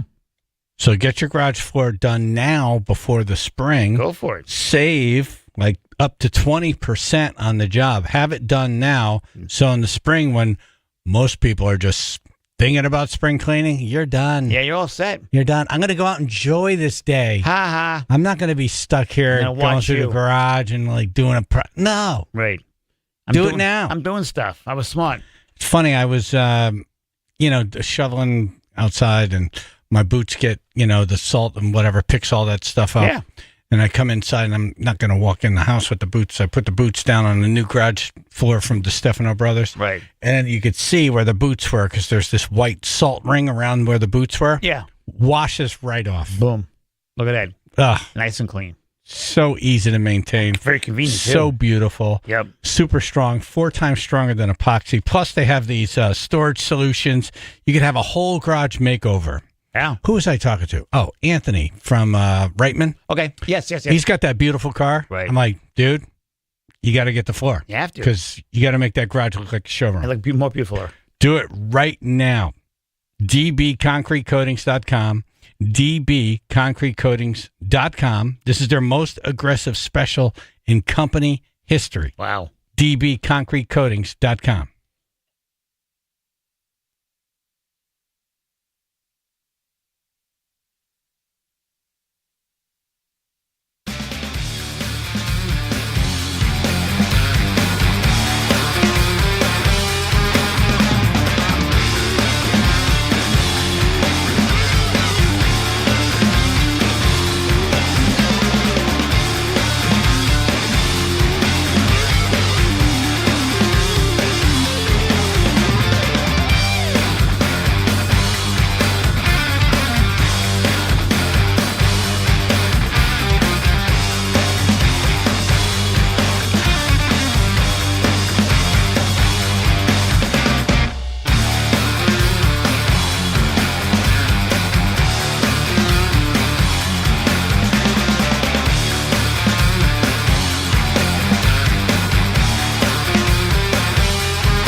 Before we get to some of Connecticut's favorite wings, yes, let's see how our illegal Super Bowl grid is going.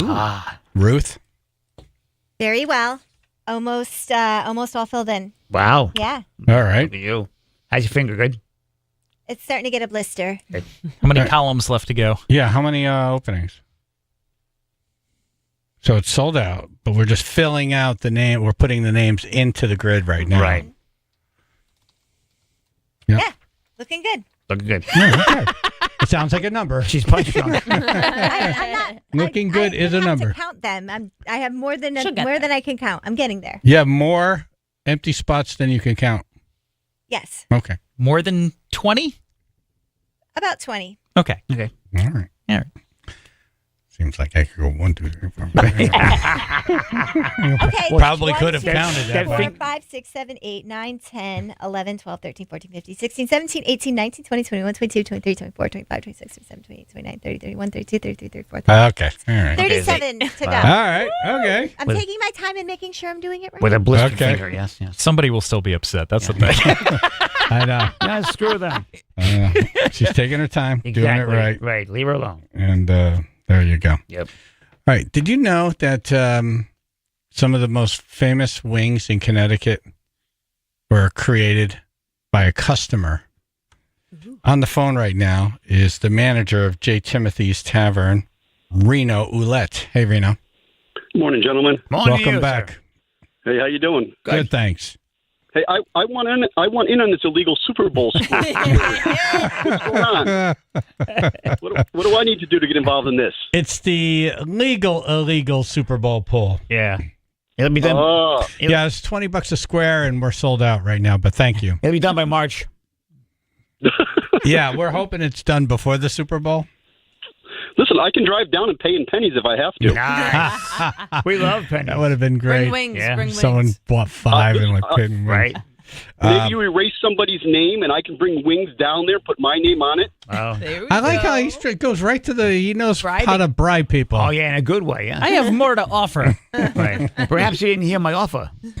You can have wings for breakfast. I want. Who doesn't? I I would. have and will again. Yeah. Oh, yeah. It's just a wonderful way to live life. Yeah, J. Timothy's, one of the most famous places in Connecticut for wings, and we have some great wings in Connecticut. Yep. Like there's probably 4 or 5 places that come to mind immediately. And J. Timothy's is always one of them. Always mentioned, yes. And your famous style of wings came from a customer, right?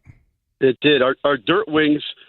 Quick story came from we've had a softball team. We still do. We've had it for decades. But our pitcher at the time was the oldest guy on the team, and his nickname was Dirt. How old was he? Because older than dirt, right. Back then, he was about 35. Hysterical. Well, for softball, yeah. You could tell you how long I've been at J. Timothy's. Back then, I was 22 playing softball with the guys. So, Right. But his nickname was Dirt. He was the only guy in the team that was married. He had kids. We called him Dirt. Right. And he used to eat some wings, go outside, take a cigarette break, come back inside and say, "Hey guys, I need these heated up again. They're cold." And we'd go throw them, we'd go take them, we'd put them in a separate fryer, fry them up, sauce them again, and they go, "I want them dirt style." And it literally just stuck by dumbass luck. Excuse my French. Sometimes Yeah, dirt no, just sticks. Yep. I love it. Yeah. I love it. Yeah. Yeah. Thank I you, mean, Dirt. to this day, 75% of our wings that go out the door are dirt style. 75. Double dip, double fried. Wow. So good. So how long that's do a you lot. take them out of the fryer and let them cool? So what we do, without giving away any trade secrets, course. they get cooked and chilled, and then they go back in the fryer. Nice. Oh. Okay. So that way the sauce literally adheres right to the skin. So when you fry it, it crystallizes, it caramelizes. Man. Some people, there are those who don't like it that way, and that's absolutely fine. I'm not judging. You eat your wings any way you want to. You can eat them with a fork and a knife, but I will judge you if you eat them with a fork and a knife, just so you know. Yeah. We all will. Yeah. We all will. Yeah, But, fork and a knife, no, not Yeah. for wings. Yeah, might be some drug That's- testing here. that's- Yeah. That's in my opinion, but that's okay. Yeah. As long as you're eating and enjoying your wings. But you are right. There are some great places in the state of Connecticut, and we are blessed. We are very fortunate to have the following that we have, to the people that support us. Folks like you that, looking for the big game. It's a wonderful day. Everybody's getting together just to have some fun, and it doesn't matter if it's pizza, wings, burgers, giant subs. The big sandwich. Everybody's just getting together to have some fun, and it's like you start picking out people who's bringing what to what party, and you want to go to which party depending on what they're bringing. Right. And by the way, you don't have to, do wings at J. Timothy's this Sunday. This is one of those, what do you feel like doing today? Right. Why don't we go out to Plainville and get some J. Timothy's? It's a great restaurant. Dirt wings. Absolutely. What, Besides the wings, go ahead. Yeah, how many wings do you think you'll sell just this weekend? We're looking, our numbers right now is about 2,500 buckets.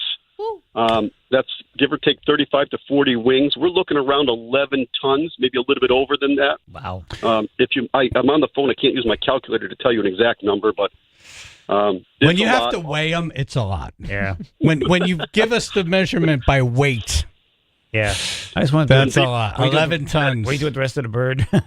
Yeah, that exact question is when everybody says, how many wings are you going to sell? I'm like, we don't count by the each. We count by the weight. And they go, how many pounds? I'm going, I go by tons. And they go, are you serious? I'm going, yes, we call by tons. Yeah. Wow. That's how many consumed, yeah. They're that good. I love them. And are you still taking orders, or is it too late?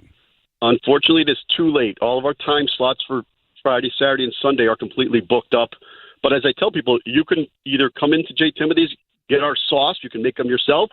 You can come in and eat and then go home for the game. Nice. So we are open. We're open the whole weekend. It's not like we're, just the time slots are filled up. But yeah, the sauces, we have them at Highland Park Market, Big Wise, some of the small local guys. But I've had plenty of people coming in just getting jars of sauce because, our time slots are filled up. Wow. How many years have you been doing that legendary dirt wing? I have been there for 32 years. It probably started just about 30 years ago. Wow. Is dirt still around? Dirt is still around, as a matter of fact, yeah. And one of his kids frequents our establishment about once a month. Dirt Junior? I call him Sandy. Hey, Sandy, get over here. Yeah, he gets the dirt discount, so no matter what.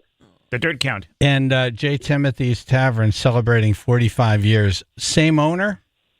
Same. We have two owners, and we are celebrating that. I believe it's February 26th. We've been there for 45 years. Like I said, I've been with them for 33 of those years. They weren't always J. Timothy's Tavern. They opened up as cooks, but they had changed the name along the way. But, it's 45 years in 3 weeks. It's a wonderful thing. We'll do a little celebration for that, a little promotional event going on. Nikki, our marketing person, has been all over that since before Christmas. Just like when we start planning for the Super Bowl, this is, we tell everybody this is something we plan for months in advance to make sure we do it as efficiently as possible. We want everybody coming in and having a good time. Do it right. So you make your sauce there. It's not a sauce that you buy and then put your name on it. Absolutely not. Nope. We make it. Yeah, it's the best sauce of all. How do you handle that with cooks? They come in, you have this secret recipe, this secret method. You can't lock them in for years. Do they sign a non-compete or whatever? No. Or a disclosure, non-disclosure, NDA? No, not really. It is what it is. Yeah. It is what it is. People respect it. So it's not like anything like that. The recipe, it was on an index card for the longest time, and, then it got moved into the office, but. Yeah. Right.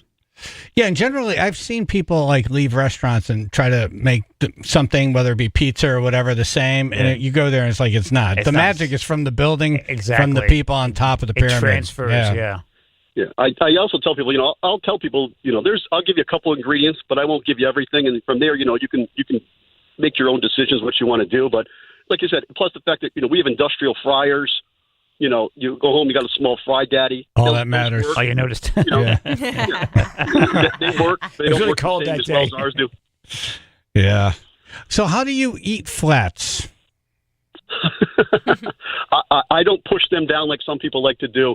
I nibble on both sides, and I'm not team flats or team drums like some people. Like I'm not team ranch or team blue cheese. I prefer blue cheese with my buffalo wings, but there are people, and I had a conversation just recently. They're going, I'll pay double just for flats. I'm going, if I give you all flats, I have to give somebody all drums. We don't separate. We tell you try to give you equal amounts. Exactly. there are people that take the push down effect on the flats. They'll hold the top, push it down, and then pull all the meat off on the other end. Right. Yeah, you're trying to push all. Yep. I do it. I'll take the end of the flat. Flats are my favorite, but I'll eat whatever. Okay. But flats are the ones I'm going for. Yeah. Take There the you go. flat. I put it in my mouth. I close my teeth on it, and then I pull it out. Pull it all up. Yeah. And it comes out like the cleanest bone. See, I do piranha style. Yeah. I bite one side and push the meat through with your other finger and you get the whole thing that way. See, I do that, yeah. Oh, Yep. I use my tongue. I'm just like, Wait, what? Like a lizard? Like you're taking your tongue, I and go crazy. you're wrapping it around the bone and like pulling the meat off. Sauce everywhere. Yep, exactly. There's no fork and knife involved in that for sure. Hell no. Yeah. Well, congratulations on 45 years, and thanks for coming on again. And happy Super Bowl Sunday. Thank you very much for having me. Pleasure. Oh, Anytime. absolutely. Reno, how long have you been the manager? I have been the manager for about 25 years. I started out as a bartender with them for about 7 or 8 years. It became your life. So it was like just a gig you were doing in your 20s, and you just never left. See? That is, I now have a soon-to-be 19-year-old, so he's seen the whole life of the restaurant industry. Oh, wow. And what does he want to do? He wants to do business finance. He wants to sit in an office and count my money, he said someday. Good. I explained to him, I said, I don't own the business. He goes, well, then I'm going to count somebody else's money. I said, okay. Very good. Reno, congratulations on a great career, and thank you for coming on. Thank you, everybody. Have a great day. You too. Reno, the manager of J. Timothy's Tavern in Plainville. I'll go for a tub of that right now. Home of the famous Dirt Wings. Yes. I'm going there Friday. I'm going to take myself. I live right there in New Britain. So it's really? Yeah. Oh, it's so close to me. I've actually never been in the building. I've had their wings, but Yeah. I've never been in the it's building. So cool. Same here. Oh, it's so fun. Let's go. Let's Okay, go together. it's fun. All right, Done. We're So going. cool. The last time I was there, I wiped out in their dining room. Oh no! It was raining outside, and I was wearing boots, and I came inside, and I just wiped out, and like the entire dining room was like, Yeah. I went down. Because you feel like Of course, you're you in can't just go there and have wings. when you go in there. I didn't mean to. It was all gravity worked. Yes, I was sober. Did you have any wings? Yes. One of the car clubs I'm with has their Christmas party there. every That's a year. great spot. Yeah, we go Yes. upstairs in the loft Oh, area. nice. Yeah, so So they always have cozy. wings in addition to the rest of the dinner. Oh, boy. Yeah. And you don't wipe out in their dining room. Try not to. I stepped on a sugar plum. All right, we got a financial guy coming in, going to help us with our money. Coming up, Chaz and AJ in the morning.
He just texted his wife when he heard the last segment. Yep.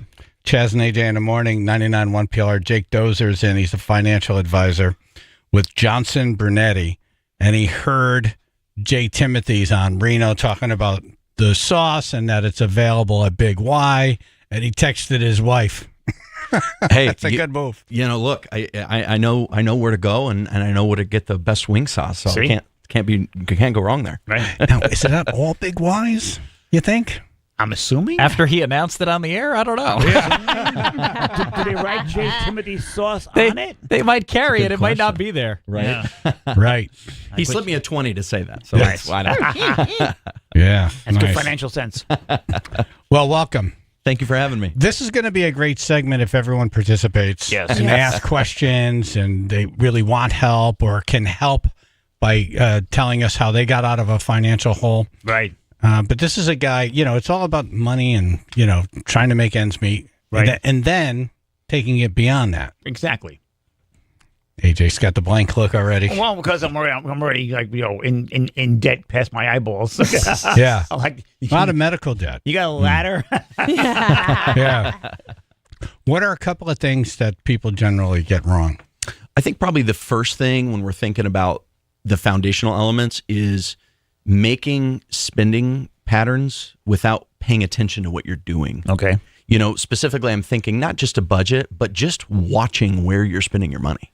If you are swiping the card every time, like I am, and you're not tracking on the backside where you're spending money, you're going to wake up at the end of the year when you do your New Year's resolution, and you're going to just be blown away about how many times you stopped at McDonald's and Starbucks and Dunkin' and just spent money and you didn't even realize it. Wow. In November, I started doing that and I started tracking. I went from January all the way to November. Uh-huh. And I wrote down every time Jennifer and I went out to eat. Wow.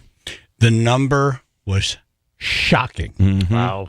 Well, and shocking. Yeah. Well, and that's exactly it. I always tell people, because, spoiler alert, the next tip I'm going to give is that you shouldn't expect perfection out of yourself. But, the reality is that a lot of times we're swiping our card, we're spending money, and we're not recognizing where it's going. And so I encourage a lot of folks, like, don't jump ahead and budget yourself into a lack of fun or enjoyment. Just constrain those things. That's the big thing. That's it. I'm constraining all my bill paying. That's who gets all my money. I don't go out. Chaz, you started to get rid of some of your streaming services too. Yeah. Those add up. Yes. Because the monthly, they change and it's $1, but when they're all $1. Oh, man. Absolutely. Yeah, Jennifer and I are pacing ourselves now. We go out on Friday and Saturday, but one of those has to be a very cheap place. Okay. Mm-hmm. Yeah. That's smart. Setting little rules for yourself. Right. That's a fantastic idea. Yeah. Yeah. And it's one of these things is, speaking of these subscriptions and things, create little things that become obstacles, whether it be an alert on your phone that says, hey, every first of the month, I'm looking at where I'm spending. And that's a great place to start, and it creates that pattern interrupt that says, ooh, maybe I should be thinking about this. And next thing you know, just by thinking about it before you even take the full step into a budget, you're slowing it down because you're cognizant of it. That's a huge thing. Yeah. Yeah. What else do we do wrong? Well, I think, again, the next one is expecting us to get to perfection and not take sometimes 2 steps forward and 1 step back. What I mean by that is a budget oftentimes is perceived as this pain point. We're retirement planners at Johnson Brunetti where I work. And so we're working with people who are about to retire, who have recently retired. That's our primary audience. My point is, though, is you would be shocked. 99% of those people come in, they don't even have a budget, right? They're like on doorstep of retirement. They don't have a budget. And I think it's because it's... So what do you mean? You sit down with them, you ask them a question. So what are you going to need every month to live so we can calculate this out? Exactly. And they're like, I don't know. Yeah. Exactly. Or they have like a rough idea. And typically, because I do this all the time, they throw a number and I'm like, oh, in my mind, I'm thinking, oh, that's not right. We're going to have to revisit that. That's delusional. You're never going to live on that. Right. So where do you plan to live? In a shack in Arkansas. Yeah, exactly. With Al in the shed. Eating cat food, yes. Yeah. And so to that end, I encourage people, don't look at budgeting. So first of all, obviously in that context, a budget is critical. You have to know, you have to start with the end in mind. But specifically, when we're talking to anybody, don't look at a budget as, oh my word, I'm going to stop myself from having fun, stop enjoying money. I'm going to be overwhelmed. Take it one step at a time. That's true with anything in life, but you want to say, okay, step one, let's pay attention for the next couple months of where we're spending money. Maybe we don't even write anything down. Step two, let's write down a list of here's where I'm spending my money. Here's the day of the month that comes out. Here is in contrast when I'm incoming my money. And what you're doing is, if talking to a business owner, you're creating an inflow and outflow cash flow analysis. We're not going to call it that because it's scary. But effectively, you're just, again, where am I spending money? Okay, let's write it down. And then step three, once you're ready for it, let's start trimming the fat in some of the excess areas. Obviously, at some point, you're going to sink your teeth into much more in-depth. All right, rubber meets the road. Let's commit to this. But you can wade in. You don't have to jump into the deep end with the stuff. Okay. And that's true with any financial element. Yeah. Teabag. Have you ever had a financial conversation with someone named Teabag? This week? Yeah. I have. I'm ready for it. I know you have. Teabag, I know you have. All right, go ahead. I like the envelope there. So basically, at the end of each week, I take whether it's a 20, a 50, a 30, and I put it in the envelope like it's a bill that needs to be. Okay. Right. It adds up. It's great. Like a phone bill, for example. Yeah, the phone is. Exactly. Yeah, you're clicking in and out here. Oh, sorry, guys. So you just stick You guys some are the cash. best. I love you guys. Thank you. So you stick some cash in an envelope each week. Yeah. Yep. I like that. Can't skip it. He said it's like a bill. It's got to be paid. Yeah. Yeah. Yeah, I have to. Not a bad idea. Teabag, you just keyed in on something that's important. I think it's very similar. Budgeting is very similar to dieting. You have to, it's calories in, calories out. Okay. Budgeting is money in, money out. Right. All right. Yeah. So with calories, you want less calories going in, more calories going out. Right. Money, you want more money coming in, less money going out. You want to make more than you spend. Right. I try to. That's key. What the biggest mistake I make, listen, if you're young and you're going to buy a house, the number that you think it's going to be, add some more on. Don't buy up to your limit. Buy less than what you can afford, and you will love life. Okay. Because there's I didn't think about lawn maintenance. I didn't think about the lawn mower. I didn't think about, this breaking down. I didn't think about this particular cost. Oh, we need a new heater. Oh, yeah, right. we need a new furnace. How come he has a roof? Exactly. Look at his gutters. Don't touch the ground. Damn birds keep coming in. You're eating my bread. Beef man. Good morning. Hey. I have a question about 401k. I mean, obviously, you should always take the company match when you can. Now, if you're over 55, you could take that company match and you could just withdraw it without penalty, correct? So, I mean, if you really think you can't afford it, you should try that. Do you think that's a good strategy? So 55 isn't the age of penalty-free withdrawals. 59 and a half is. 55. 55. My mistake. Okay. No worries. 55, there is an exception, and there's very specific circumstances you can withdraw at 55. But for long story short, 59 and a half is the age at which you can withdraw. I wouldn't, I think could you technically do that? Yeah. It's not a great idea because you're going to create an element where all of a sudden you're training yourself to withdraw from an account that you shouldn't need yet. Right. And so that's probably a really good indicator of like, hey, I've got like some other issue going on. Yeah. Yeah. Look at the spending first. I'm not saying you should do it, but I think I've had employees because I'm well over 59 and a half, so I'm not in that situation. Fair enough. I've had He's employees old say to beef. me, I can't. Aged beef. Dry aged beef. We're going to call you aged beef now. Right. But the thing is this, if they would come to me and say, I can't afford it. So I said, and they were over 59 and a half, I said, we'll do that or do, and then you can at least take your money back. So you're getting your company match. Right. And you're not losing money. That's the only reason I would tell them to do that. Well, first and foremost, to keep it in there. First and foremost, kudos for you for telling your guys to contribute to a 401k because so many employers throw it out there to try to track talent and don't even want their people to really do it because it costs them money. So important. That's huge. And then second of all, you hit a great point. You have to at least be contributing to get your company match bare minimum. That's huge. So I think that you're on the right track. I think again that person needs to take a step back and say, all right, what else is going wrong? Where are the red lights on my dashboard? Yeah. But I think that works technically. Thank you, Beef Man. All right, call in 203-882-9757. How you got your finances together if you have a success story. Yeah. That'll help. AJ will listen. Right. Other people will listen. Right. I'll just sit there and drool. AJ may not listen, but you might help someone else. Or if you're in a hole, call in. I can relate. And maybe Jay can give you a couple of things that'll help dig you out of it. I need money.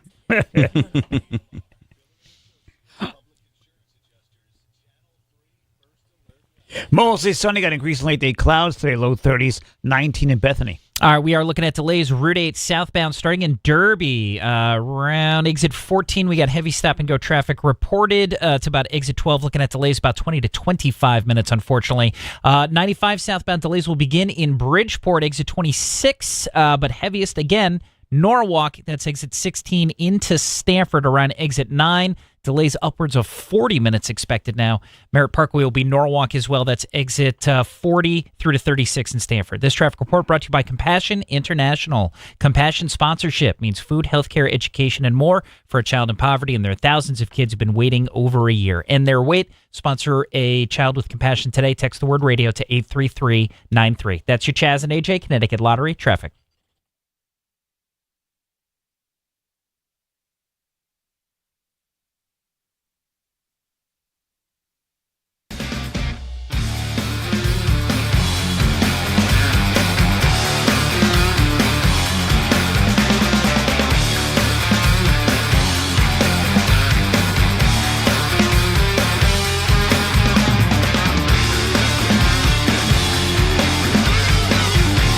K&J Tree Service. Oh, yeah. And we took that call about a half an hour ago. Yeah. A guy cut his arm off. Yep. Cutting some elderly person's tree. See? And he was like, occupational hazard. Yeah. Don't do that. I love that guy, but, it's not normal right. Leave to have the a pros. guy cut his arm off while he's cutting your tree. Let the pros do it.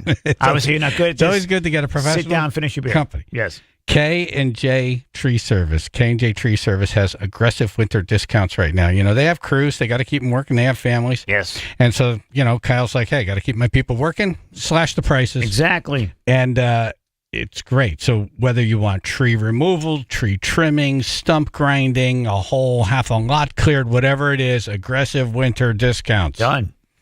KJTreeservice.com. That's KJTreeservice.com. They also offer financing for up to 60 months. No scams, no hidden fees, and rates as low as 0% for qualified buyers. This is a soft credit check. It will not impact your credit score. Excellent. Get in touch with them. Costs nothing to have them come by and give you a price. Yeah, go for it. KJTreeservice.com.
Jake Dozer with Johnson Brunetti. He's a financial advisor in studio. He's helping us either dig out or plan for wealth. Yes. Let's create some wealth here. I love wealth. 203-882-9757. Keith in Simsbury. Hey, Jake. I think I've got a decent investment plan, but I keep wondering lately, should I be buying gold? Gold like a pirate? Yard blows. No, I'm just kidding. In all seriousness, gold is not an awful, I'm going to use technical term, volatility buffer, meaning oftentimes it doesn't move in the same direction that the stock market does. However, should gold be an overwhelming part of anyone's portfolio? I don't typically believe so. If you look at the history of gold over a long period of time, the rate of return is abysmal. There's also this false sense of security that comes with gold because it's like, well, gold is safe. And in reality, gold It's actually a thing. Correct. It's a commodity. Yeah. And then also practically, it's extremely hard to invest in gold. Like if you think about gold, you think about a pawn shop where you're going to go buy gold. Yeah. Well, believe it or not, most gold brokers, that's how it works. You know, you might buy gold at $20,000 or $2,000 an ounce, and then, you might buy gold at $2,700 an ounce and then have to sell it for $2,000 an ounce. So what type of rate of return do you need just to get back the commission that the broker charges? Yeah. And then finally, investing in a traditional IRA or 401k, it's really hard to buy gold. You have to go through a special broker, and you typically have to invest in gold companies, which gets back to you to square one, the stock market. So long story short, probably not. All right. Well, while Keith is on, what about Bitcoin and crypto? What do you think of that? I think that, had we continued our previous segment where you asked me about mistakes, a lot of folks invest like gamblers and not like traditional buy and hold. And Bitcoin right now is a whole lot like Man, was that the Wild lightning West. strike of lightning strikes, though? Yeah. If you bought that, like, I remember having dinner with someone and they mentioned Bitcoin. I'm like, what is that? And they tried to explain it to me. If I bought then, I wouldn't be here right now. Well, sure. Bye. But again, doesn't that sound like your gambling friend stories? Yeah. Right. No, it does. I mean, It does. So, nobody, very rarely do people hit it rich. And so, I wouldn't bet on black.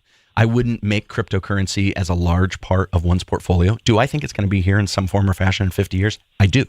But especially Well, the U.S. government's embracing it now. If China gets on board, it's going to go insane, correct? Correct. Well, and the stock market volatility in the past week and a half, beyond political things, has been largely based on China's involvement with AI and Bitcoin, because Bitcoin is based on technology and their basically security have an interrelated relationship. So, yeah, I think it's here to stay in some form or fashion. Will it be Bitcoin? Maybe Was that largely China cryptocurrency. AI thing real? Because it sounds like what they did is they used all of ChatGPT's data. They just put ChatGPT next to their AI and let them talk to one another. Because when you talk to the Chinese AI version and ask it what it was, it identified as ChatGPT. Interesting. Yeah. So there's going to be lawsuits coming. But fair enough. Yeah. So that wasn't really this. Fair. You could say it was cheap, but it was cheap because you stole, some intellectual property along the way. And that's a fantastic life lesson, especially as it pertains to finances. Don't react. We see this stuff on the news. For instance, the stock market did poorly on Monday, and this isn't a political comment. The stock market did poorly on Monday in response to tariffs announced Saturday. By the stock market close, most of those tariffs had been paused. That's and right. so what happens Tuesday is all the patient or institutional investors say, ooh, I'm going to take advantage of that emotional fear, and I'm going to jump in. So stick with your plan. That's a huge, huge principle. Right. And the people who do day trading, you have to know a lot. Oh, right? yeah. It's better to just set it, forget it, kind of. Either set correct along the way, right? But set it and forget it, or work with somebody who does it for a living, right? Right. So intelligence is recognizing that intelligence does not equal expertise, right? So you're guessing, correct? You're like a weatherman, right? Or you're Googling it and calling it research. Yeah. Right. Like a WebMD, but for money. I don't want to bet my retirement or my future in any form or fashion on general rules of thumb. What my uncle's brother's plumber told me, what Google told me, what ChatGPT told me. That's not a great idea. Yeah. I'm not saying everybody needs to work with a financial advisor. I'm not saying people can't do it themselves. I think people should. I think it is good because it protects, most importantly, against wrong behavior. That's really what it does, and provides expertise. Well, When you think about a building, before the building's built, before anyone shows up with a shovel, there's a plan, a blueprint. Yeah, that a number of people sign off They on. know what it's going to look like. They know what color it's going to be. Yeah. But yet the human life, do you have a plan?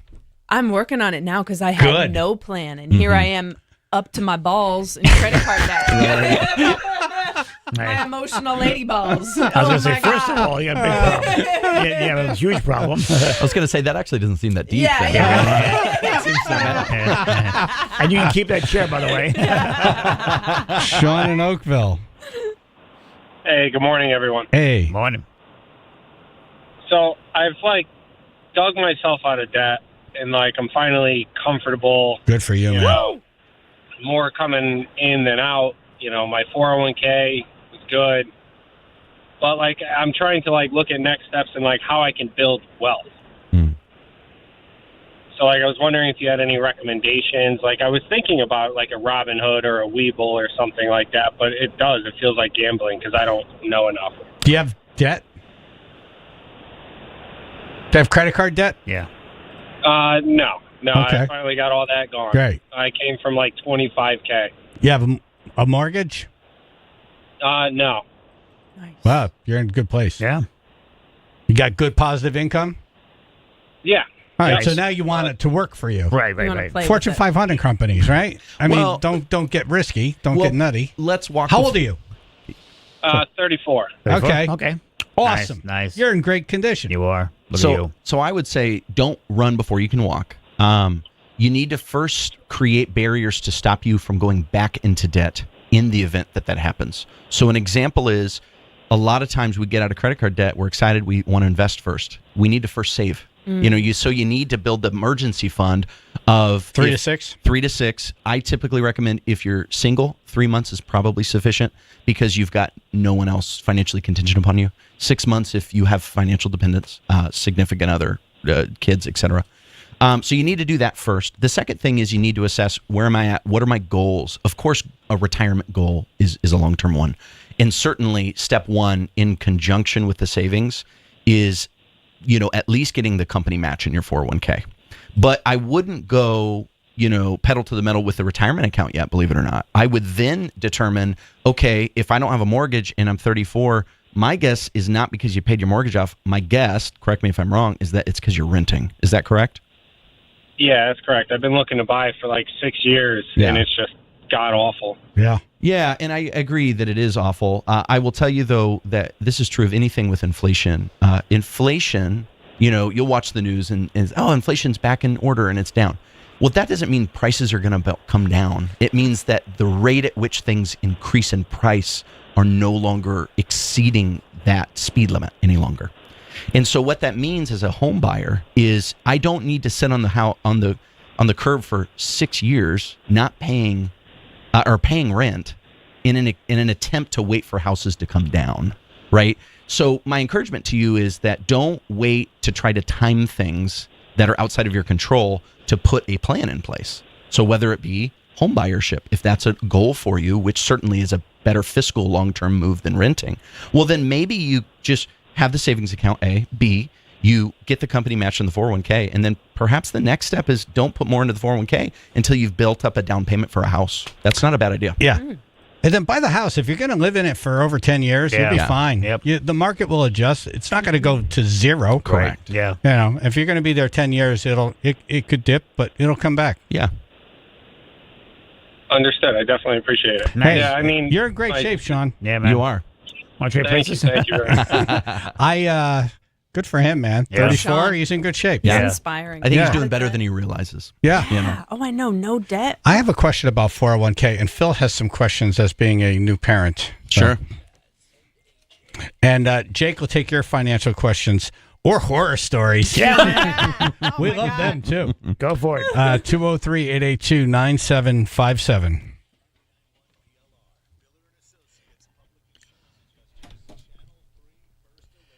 Mostly sunny, increasing late day clouds, stay low 30s, 26 in North Haven. Delays, 95 southbound starting in Bridgeport, exit 26. Major stop-and-go traffic is really through Norwalk. That'll be exit 16 to about exit 13. Delays there expected now maybe 30 or 35 minutes. And then a separate pocket of heavy traffic is in Stanford. No accidents here, just heavy stop-and-go volume. Exit 9 to exit 6. On the Merritt Parkway, heaviest volume still Norwalk, exit 40. Into Stanford, that's at exit 36. This traffic report brought to you by Mothers Against Drunk Driving. For victims of drunk and drug driving, your grief is unique, but you are not alone. You always have a place at MAD. Call the 24-hour victim helpline, 877-MAD-HELP, or visit mad.org. That's your Chaz and AJ Connecticut Lottery traffic. Car Beauty and Company Realtors. The best. I just want to tell our guest, Jake, that I just got a text from Jonathan Carbeauty. Uh-oh. He loves you. Oh, fantastic. He's like, let me read this. Okay. I absolutely love this guest you have on. He is one of the most brilliant guys you've had on in a while. Sorry, AJ. And I love what he says about not timing the market for real estate and buying something. Exactly right. Yep. How many people have been waiting for years thinking it's going to come down and the opposite has happened? And now if I only got in 4 years ago, I'd be in much better shape now. See? Yep. Exactly right. Right. Jonathan Carbeauty and Company Realtors. He's a friend. Yep. And I would never use anyone else, and he's helping me now look for investment properties. Yeah, cool. I went from doing flips to now my focus is on investment rental properties. Look at you. So I can hold on to them for longer. Landlord. The plan is to pay them off fast and then have a financial machine that'll constantly be cash flow after retirement. The Burr method. Buy, remodel, rent, repeat. Yes, exactly right. Whether you're looking for a house or you think you might be selling in the spring, this is a great time to call Jonathan Carbeauty. And here's the deal with Jonathan's company. You start with a phone call to him. Yeah. He gives you his personal cell phone. Yeah.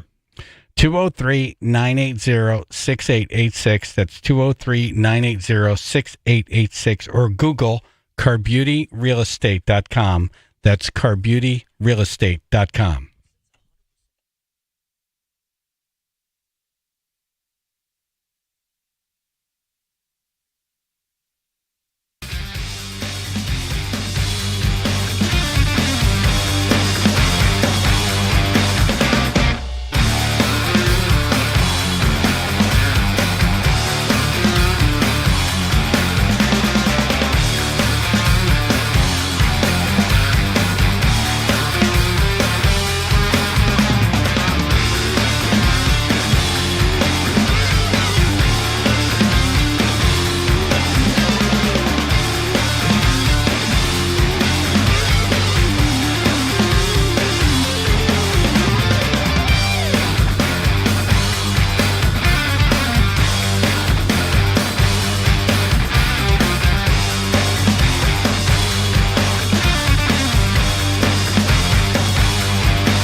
So we got financial guy Jake Dozer in.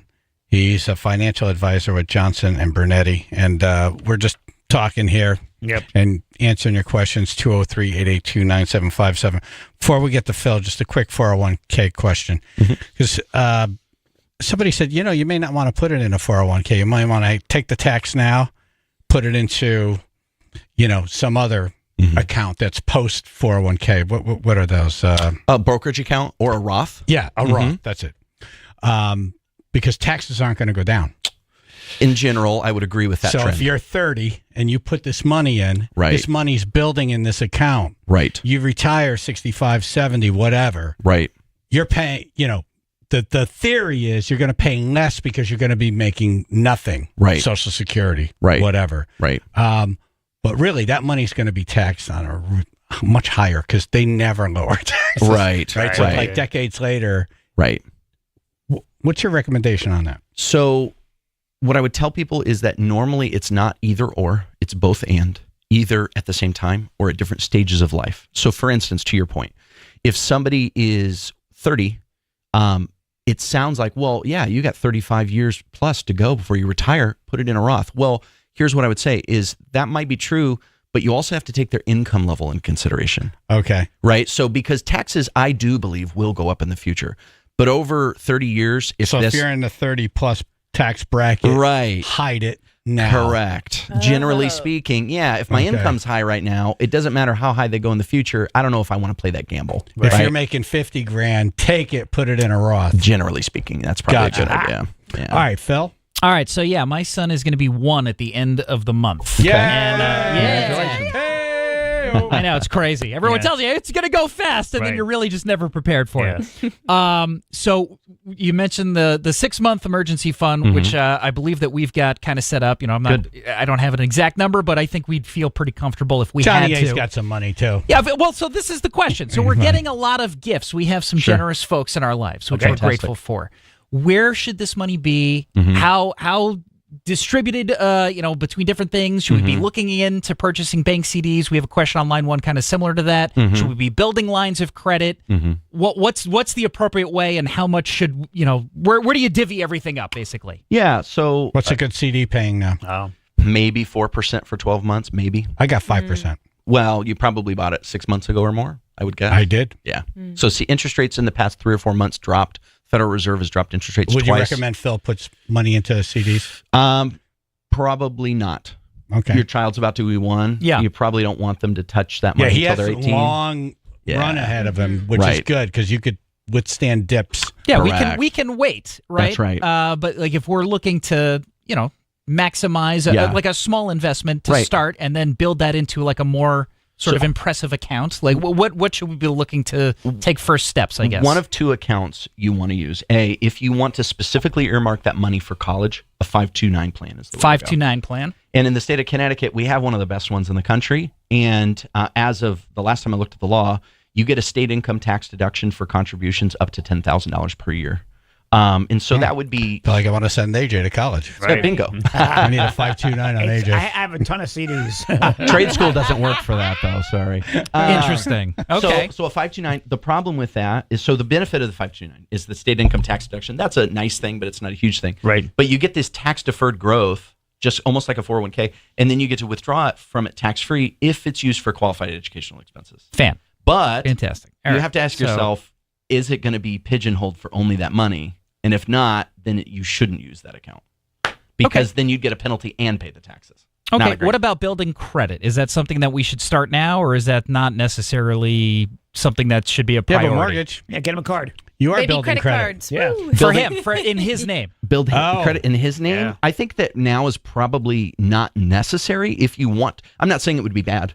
But if you wanted to, you simply add him as an authorized user on your credit cards, and then he inherits your credit history. But don't do that unless you've had good payment history. I'm not going to do that with mine. Maybe my wife. That might be better. Touche. Imagine the kid is like 2. He has a 800 credit score.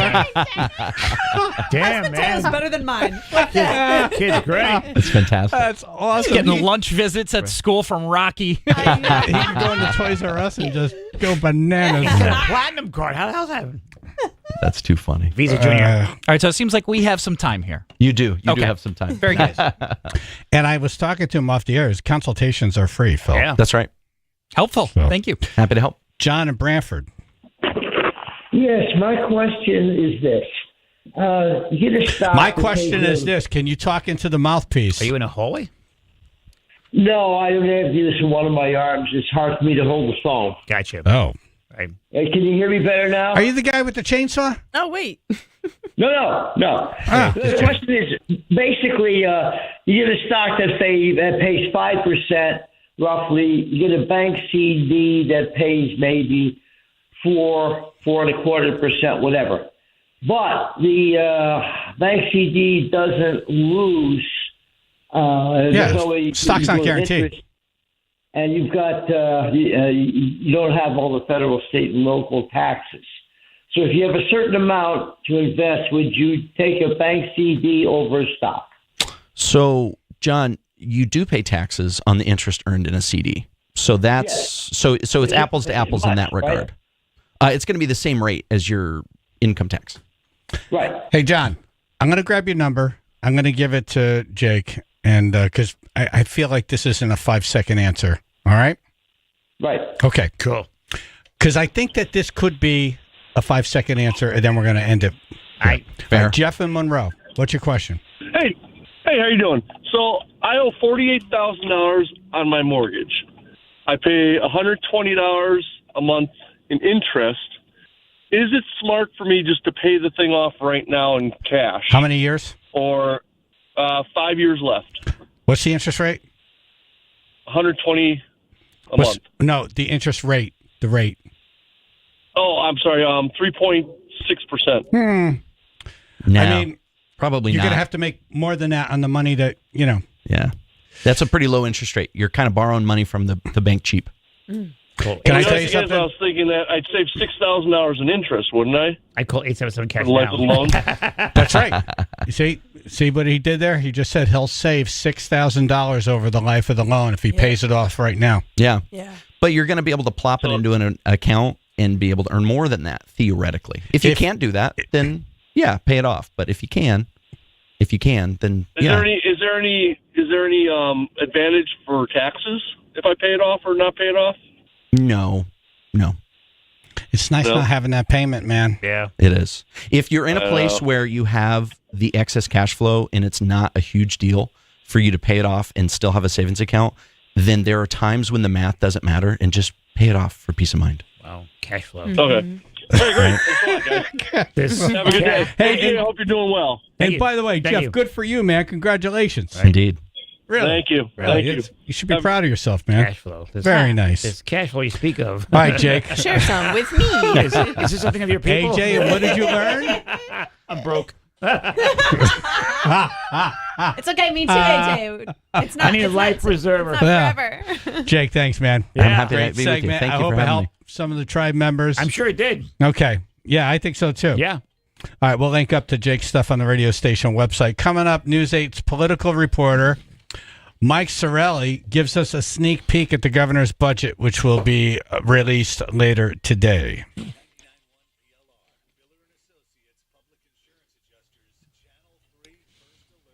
Mostly sunny. Got some increasing late day clouds today, low 30s, 26 in Guilford. All right, delays 95 southbound, primarily now through Norwalk. That'll start at exit 16. Around exit 13, we're looking at about 20 minutes of travel there. In Stamford, another pocket of delays between exit 9 and exit 6. That's also about 20, maybe even 25 minutes of delays. The Merritt Parkway southbound, primarily through Norwalk, we've got heavy stop-and-go traffic. Exit 40 to 36 in Stamford. This traffic report is brought to you by Compassion International. Every day a child in poverty waits for a sponsor is another day of hopelessness. There are thousands of kids waiting over a year, and their wait. Sponsor a child with compassion today. Text the word radio to 83393. That's your Chaz and AJ Connecticut Lottery traffic. The Water Doctor. Water Doctor. If you have well water, this is the crew for you. Listen up. waterdrct.com or 203-732-8585. They can handle any issue you have with your water if you have well water. If your well goes down, call them. That's like a 911 call. They come right out, get you going. I've had email, text after text of tribe members saying, everything you said was true. I was out of water at 8. I called them at 8:05. They were there at 9 a.m. They had me going by 9:30. They had the parts on the truck. They knew exactly what it was. That's what you want. Ready to rumble. You don't want, hey, I never fixed a well before. Hey, look, there's water in here. You got water in the hole. But there's water down there? Oh, my God. How are we going to get that water from down there in your house? I thought it was a wizard well. Yeah, you don't want them to open the cap of the well and throw a coin down. Say, okay. That should do it. We wish it started working. I used 3 dimes. Yeah, waterdrct.com or 203-732-8585.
All right. How much are we going to hate this budget talk today that the governor's going to give?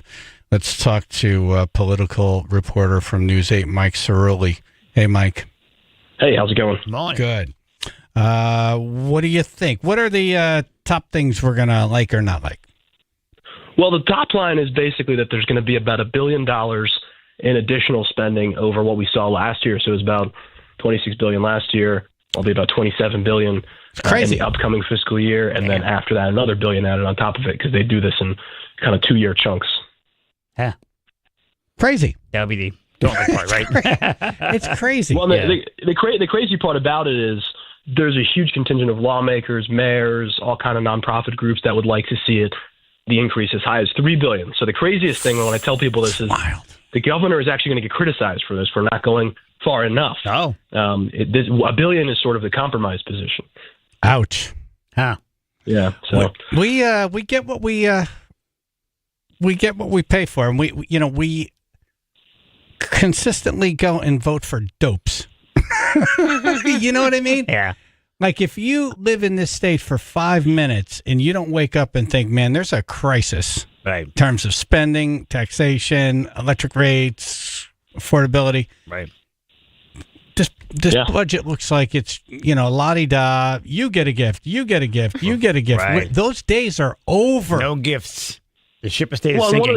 one of the arguments the governor makes in not going further with the spending is he's like, well, we don't know if we're going to run a surplus this year. A lot of the debate is over what to do with like the extra, because the last 6 or 7 years they've had surpluses, right? And the law basically says when you have a surplus that's as big as we've had, you got to kind of use it to pay down pension debt. There's still $30 billion of pension debt. And there's a lot of people who'd like to see the governor take that surplus, take the $4 or $5 billion they've got in that rainy day fund and spend it on things. And he's consistently said no, because we don't know if we're going to have a surplus next year, what the stock market could do. In Washington, they're obviously going in and trimming a lot of the spending down there. So it's really going to be interesting to see how the next couple months play out. But today, I think the big thing is going to be the Democrats are going to hit him for not all the Democrats. There's a contingent of them that back him on this. But the sort of more left-wing Democrats will say, hey, why aren't you spending more? And the Republicans obviously, view a couple of the things that he will announce today as sort of a violation of the spending policy that he had said he wants to adhere to for the last 5 or 6 years. That surplus, that's a fake COVID money surplus, isn't it? No, they actually have, prior to COVID and after all the COVID money ran out, which happened about last year, they run like an operating surplus. It's interesting. One of the things, in addition to the operating surplus, a few weeks ago, and it kind of flew under the radar, but a few weeks ago, they actually found in the state treasurer's office, they found $340 million of interest on that COVID money that they didn't really know was there. And you can read the kind of statement from them where they're like, they try to couch it and just say like, we were doing a review of funds, and but really they found just money kind of laying under the couch. And that's but no, one hell of do a run, couch. Seriously, yeah. Yeah, for sure. I mean, they do run operating surpluses, though, but no doubt without the COVID money this year, that's like one of the things putting a pressure on the governor, one of the reasons he's not, indulging some of the more left-wing members of his party right now. It is a shell game if you say you have a surplus, but you have a lot of debt. Yeah. That's the big thing, right? It's a shell game. We don't really have a surplus if you owe money. It's like, AJ, you getting paid saying you have a surplus, but you owe like $1 million in medical debt. No, you do not have a surplus. No, you're not. No, you're not. I do not. We're, I think, the most, or maybe the second or third most indebted state in the country by debt divided by the number of people we've got. So, yeah, I heard first this morning, but that was from Vince, and I love Vince, but he's a Republican, so I don't know who to believe anymore. I can't really believe either one of them. Yeah, I mean, you gotta kind of check, right? You can go check these things, and I'll get the exact. I think it is first actually, but it's somewhere in the $35 billion range, and they've paid off billions of dollars of it, since they've put these kind of budget spending things in place since 2017. But it's still obviously a big chunk of change. Yeah, that they've got to pay off still. Yeah, lots of spending. They love to spend. Yep. They just love to spend. They're like teenagers with credit cards. Love the S word. But it's weird. That's before you even get into the borrowing too, because this is $26 or $7 billion that they will collect in tax revenue and spend. So it is sort of money in, money out.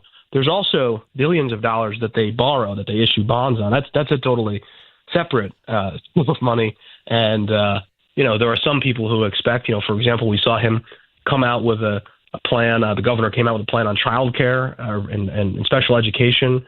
And on the special education plan, some of that money is borrowed money. It's bonded money. So people say, oh, wait, hang on a minute, you're swiping the credit card.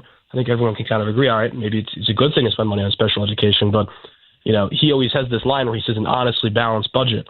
And the reason he says that is because he's referencing the Malloy years when they would swipe the credit card to pay, state trooper salaries and operating expenses. And he has sort of decried that, but I think you might see in the next couple of years, some of these plans include a few million. Each plan includes a few $1 million of borrowed. They call it bonded money. So he's sort of testing the definition of an honestly balanced budget. How old are you? Remind me. I am 23, and I'll be 24 on the 23rd of this month. So Nice. Got Bananas. a birthday coming up. Damn, man. You know what? Don't grow old here. Yeah, please. Yeah. You're too good No, for really. Connecticut. You should have a plan to be on a network somewhere, and then you should cover the White House, and then you get behind the desk, and then, you know. We're just saying. I hope your plan isn't to age out here. No offense to News 8. Yeah, I mean, I love News 8. But I don't know, like, the alternative is Washington, D.C., right? So we talk about, kind of shenanigans here in Connecticut.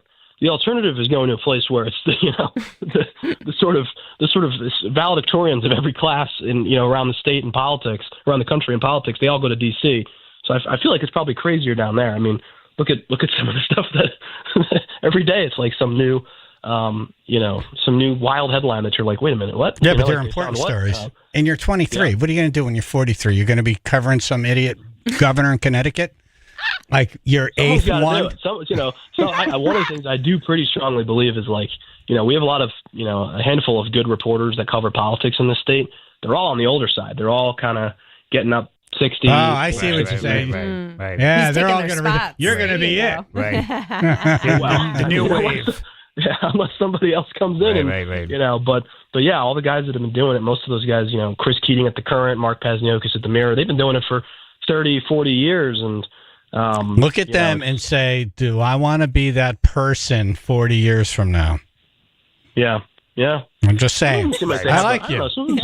I think you're very talented. I like seeing 23-year-old people who have it figured out. Yeah. Like, I'm telling you. It's rare. I do not have it figured out. I'm still thinking. Have you figured out Super Bowl food? I think I'm coming down with a bad illness right now, so I was planning. I have a bad illness. Like, is that a cold or like tuberculosis? What are you coming down with? Some sort of malady. A little bit of a fever sweat this morning, which is why I'm not in studio. Oh, thank you. I appreciate that. Thank you. Yeah. Again, using your head. Yeah. So if that goes into this weekend, I might not be able to get. Yeah, I have a few friends from News 8 actually that we're all going to watch the Super Bowl together. Honestly, not sure what my responsibility. Who are you going to watch the Super Bowl with at News 8? A few of our producers. Oh, like behind the scenes people. Right. Yeah. I think a couple people from Channel 3, but I don't know. There's a lot of intermixing in Connecticut media. Multi-network. Right? Yeah, well, that's the thing. At the end of the day, you have a lot in common. A multimedia party. Yes, a multimedia party. Yeah. That's how you know you're really sick, though. You start thinking about the food at the Super Bowl, and you're just like, Right. What were you going to bring to the party? You know what? I had not been assigned, my dish yet. I make a mean mac and cheese, honestly. Like I make a really Can't good go mac wrong. and cheese. That'll be a hit always. Everybody loves it. Always. I contribute that on Christmas morning, which is my contribution to family Christmas. And where do you everyone live? Loves it, so. Do you still live in Trumbull? Yeah, Okay. Yeah, still live at home where I grew up here in Trumbull. Best pulled pork mac and cheese you're going to get is at the Oxford Tavern. Oh yeah, I've never been there. Nice. Well, I'm telling you, you could either have it there or you could get a half a tray. But I'm telling you, nice. I'll tell you what. Sometimes on Fridays when it's slow news, I'll try to find food related stories. So there was a Saturday over the summer when I was like, let's do a story on people who travel to Connecticut to get pizza. And it was an interesting story. And, you go to Sally's, you stand in line there and you meet people that are driving through, and it's related to, state government with tourism and all that. But the real thing is I left there with about $10 of pizza. You kind of try to backdoor your way into food sometimes. That's right. Yep. That's right. I'm covering this. Can I have some? Right. Too simple. Yes. Yeah. Yes, so I don't know if they teach you that in journalism class, but it's ethics. But when Sally's hands you 10 pies, what am I going to do? Say no? Well, no, please, I couldn't. You can't say no. No, of course. Get them all. No, get the door. Yeah. Matt Scott, who used to be from News 8, is at Fox 61 now. When he was here with us, he would do a lot of charity events, and I said, it's very nice for you to do all these charity events. He's like, no, I get to eat for free. Right. Yeah. If it's free, it's for me. That's what he said. If it's free, it's for me. Yep. So he would go, eat, speak for 5 minutes, and leave. Right. Works out both ways. It's funny you mentioned that because I literally yesterday morning I spoke at the Waterbury Chamber of Commerce, kind of giving them a briefing on what we think is going to happen this legislative session. And my thing, I was texting a friend of mine on the way there, and I was like, hotel breakfasts, particularly in Waterbury, kind of hit and miss, right? Maybe runny eggs, maybe bacon that's undercooked. And I was like, I'm going to be so mad if I woke up early, get to this place, and it's a bad breakfast buffet. I love it. Was it. excellent. It was Nice. excellent. It was good eggs, Nice. good eggs, not watery. You look crispy bad. bacon. And the potatoes were pretty well seasoned too. Nice. So I was sitting there eating, and the governor was Usually you can just look at the potatoes and know right away. Yeah, those are sad. Yeah. They don't look good at all. All right, Mike Cirilli, feel better. Yeah, man. Thank you, I appreciate that. All right, he's the political reporter over at News 8, and he hosts the Mike Cirilli Show on WICC every Saturday from 10 a.m. to 1 p.m. Thank you, Mike. Ooh, they start talking right away. I'm going to say that, yeah.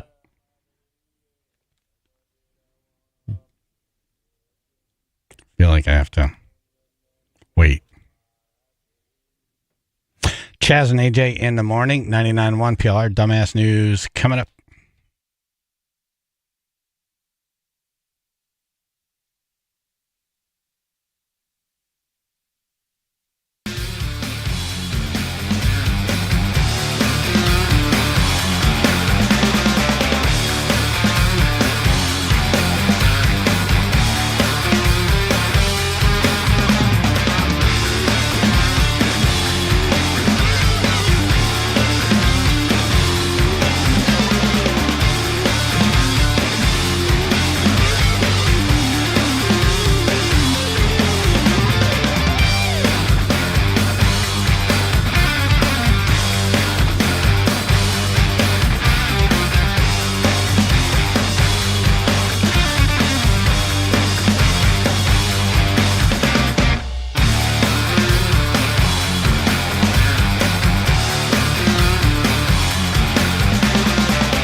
Like I need a joint. Right. Right? Shouldn't he be like, hi? Waiting for a snake to come out of a I basket. want a joint, coffee, and a breakfast sandwich right now. right now. That's every day, though. Yeah, that really doesn't change day to day for you. Seriously. Right. Yeah, okay, whatever. Nice. I thought it was done. Yep. 99.1 PLR. Comedian Emily Sierra in studio. Hey, morning. Happy hump day. Yay. Man charged with damaging motel room, assaulting officer with a sandwich. Oh, wow. Yo, assault me with the sandwich anytime. I'll be like, That's some kind of segue. hit me. Wow. We had a story this week in Dumbass News. The where someone bologna bandit. Oh, my God. was hit in the chest with a bologna sandwich. The bologna bopper. And yeah. now this. Yep. The bologna bopper. The bologna bopper, yes. You know what you know what that cop would say if this happened like when we were kids? You know, there are kids starving in China. Right. I would hear that when I didn't eat my mashed potatoes or whatever. It's like, which I love mashed potatoes now, but I didn't then. Right. You know, there are kids starving in China. China. It's like, well, I don't know. Can we get that over to them? China and India. How do we get the mashed potatoes? Can we put it in an envelope and mail it to them? Exactly. Send it An prompt. to envelope full of mashed potatoes is hilarious. It's all soggy. What would the postage on that? This is a Midland resident is facing multiple charges after a motel room was damaged in Blind River. Blind River. It's a province of Ontario. Police were called around 2 a.m. Monday. Wow. Fresh. 2 a.m. Monday. That's a good Sunday night then. Yes, it is. After being told a customer was damaging items in a room. Out there in Blind River. Officers say the suspect resisted arrest, and while in custody, the accused was later served a breakfast sandwich. Nice. When an officer entered the cell area to speak with the accused, the sandwich was thrown at the officer. Oh, wow. See? At that point, you catch your mouth. Exactly. I catch a sandwich with my mouth. Maybe it was bad Waterbury Hotel food. Oh, yeah. You don't, as opposed to good Waterbury Hotel food. You want the runny egg sandwich. The 42-year-old guy was charged with mischief, destroys or damage property, assault peace officer, resist peace officer, causing a disturbance. Bacon abuse. Yeah, and waste of a sandwich. I'm sorry. That's a crime. You don't throw food. You don't throw. No. I mean, that's why I couldn't be a cop. Like, if I gave you a sandwich, and then I came in to talk to you, and you threw the sandwich at me, I am tasing you. Now you are going to be tased. And while your mouth is open yelling, that sandwich is going in. Boom. Yep. Yeah, I'm going to toast this sandwich inside your face. Let's toast this bread. Here, hold on to it. Yeah. I'll stop when the cheese melts. How's that? Right. Ooh, cheddar. Florida woman arrested for throwing condiments and running over her ex-boyfriend. Oh, wow. What'd he do? Right. Probably deserved it. I love you ladies. You women are so great. They're so on the team. They have club. meetings. Oh, yeah. They just know as soon as a woman does something wrong, what did he do? The sisterhood. Guys are like just so we have not organized. Right now. We don't want to fight men unless they provoke us. I mean, she shot with condiments. All right, so this woman, 19, was arrested Friday after the incident in the parking lot at a Hampton Point Apartments. She allegedly threw eggs at her ex-boyfriend's car. She egged him on first, yes. All right, you know how More much those egg eggs abuse. are now? Seriously, right? It's a very expensive crime. Damn straight. Before escalating the situation, then doused the vehicle with ketchup and mustard. Wow, nice. Sounds like 19 revenge. Right. Come on, girl. Doing script. Yeah, that does sound like a 19-year-old. Let's make some noise. Yeah, it started with revenge and then it turned into a comedy act. Which would make me laugh so hard. That'd be hysterical if she was there with the ketchup packages. Right. Yeah. She's all angry. That's dedication. She's been out there for 3 hours. That's dedication. What the hell is she doing? Or even worse, you have to put it on a butter knife. Yeah.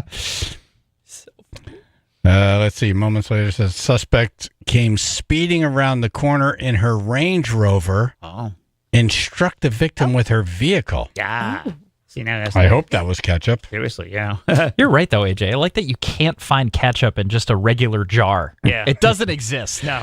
Yeah, they It's don't do a it anymore. squeeze bottle almost exclusively for Yeah. us. Yep. Those noises. There is no open top spreadable ketchup. Yeah, that'd be so weird. It would be. I don't think I'd want to eat it if I had to spread my ketchup. It sounds right for some reason. Spread your ketchup. I'm going to spread my ketchup. Deputy said the victim's body was struck by the SUV, slamming him into the windshield and shattering the glass. And he made a ketchup sound. He was then flung off the hood and onto the pavement. Oh, see? Sounds like something you see on television. Right? Yeah. That's not fun at all. What's funny is the headline mentions the condiments first. Yeah. Right, yeah. And then he gets struck by the condiments. Yeah. Right. Right. Sure. Like him going off the windshield? Right. Not a big deal. The condiments hold it. Right. All those ketchup packets. He couldn't cut the mustard. Hey, Dijonais, get over here. But flipped him like a wet egg. Exactly. They confirmed that she intentionally ran over her ex, and she has been arrested and charged with bodily harm. Well, sometimes she misses him. Not attempted murder. Right. But again, what did he do? Yeah. Right. That's what's missing in this story. What's the saying? I ran into an ex the other day, then I backed up and hit him again. Yeah. Sometimes I miss her. Yeah.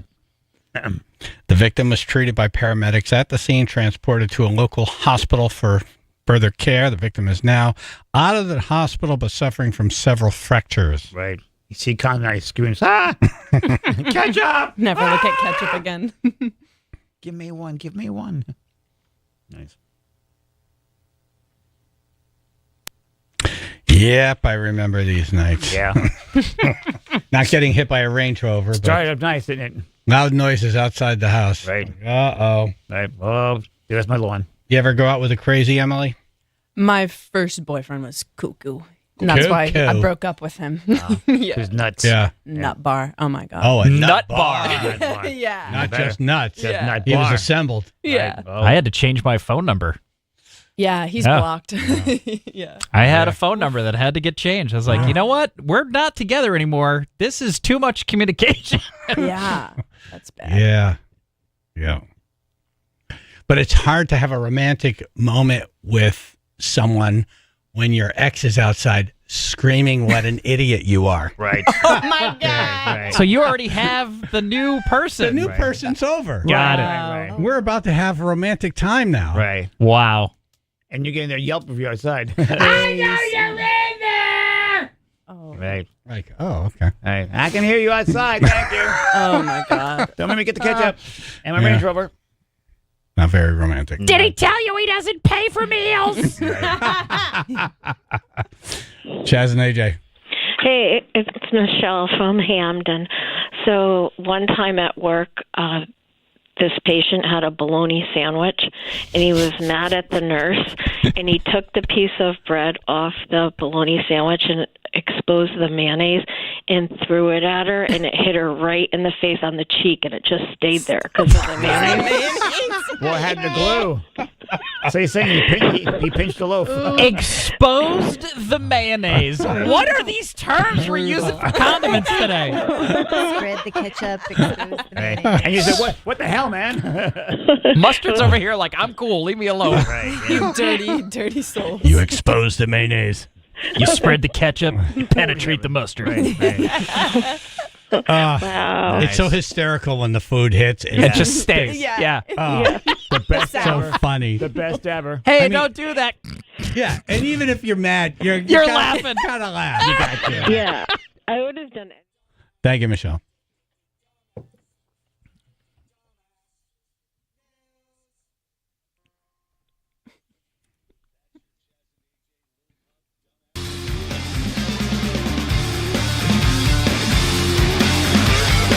Stump the Chumps. Stump us with general knowledge trivia. Get in the running to win tickets to see Boston Calling. Nice.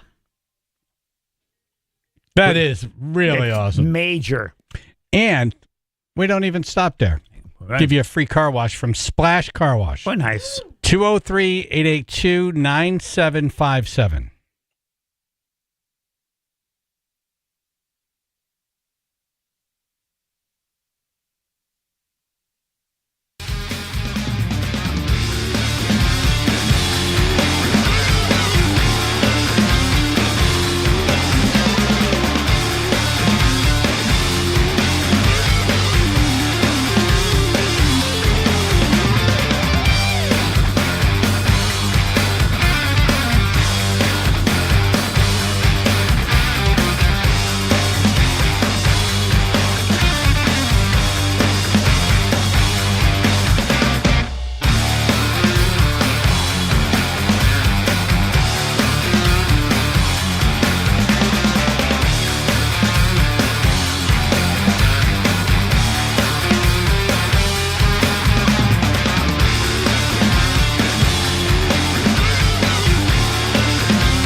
General knowledge trivia.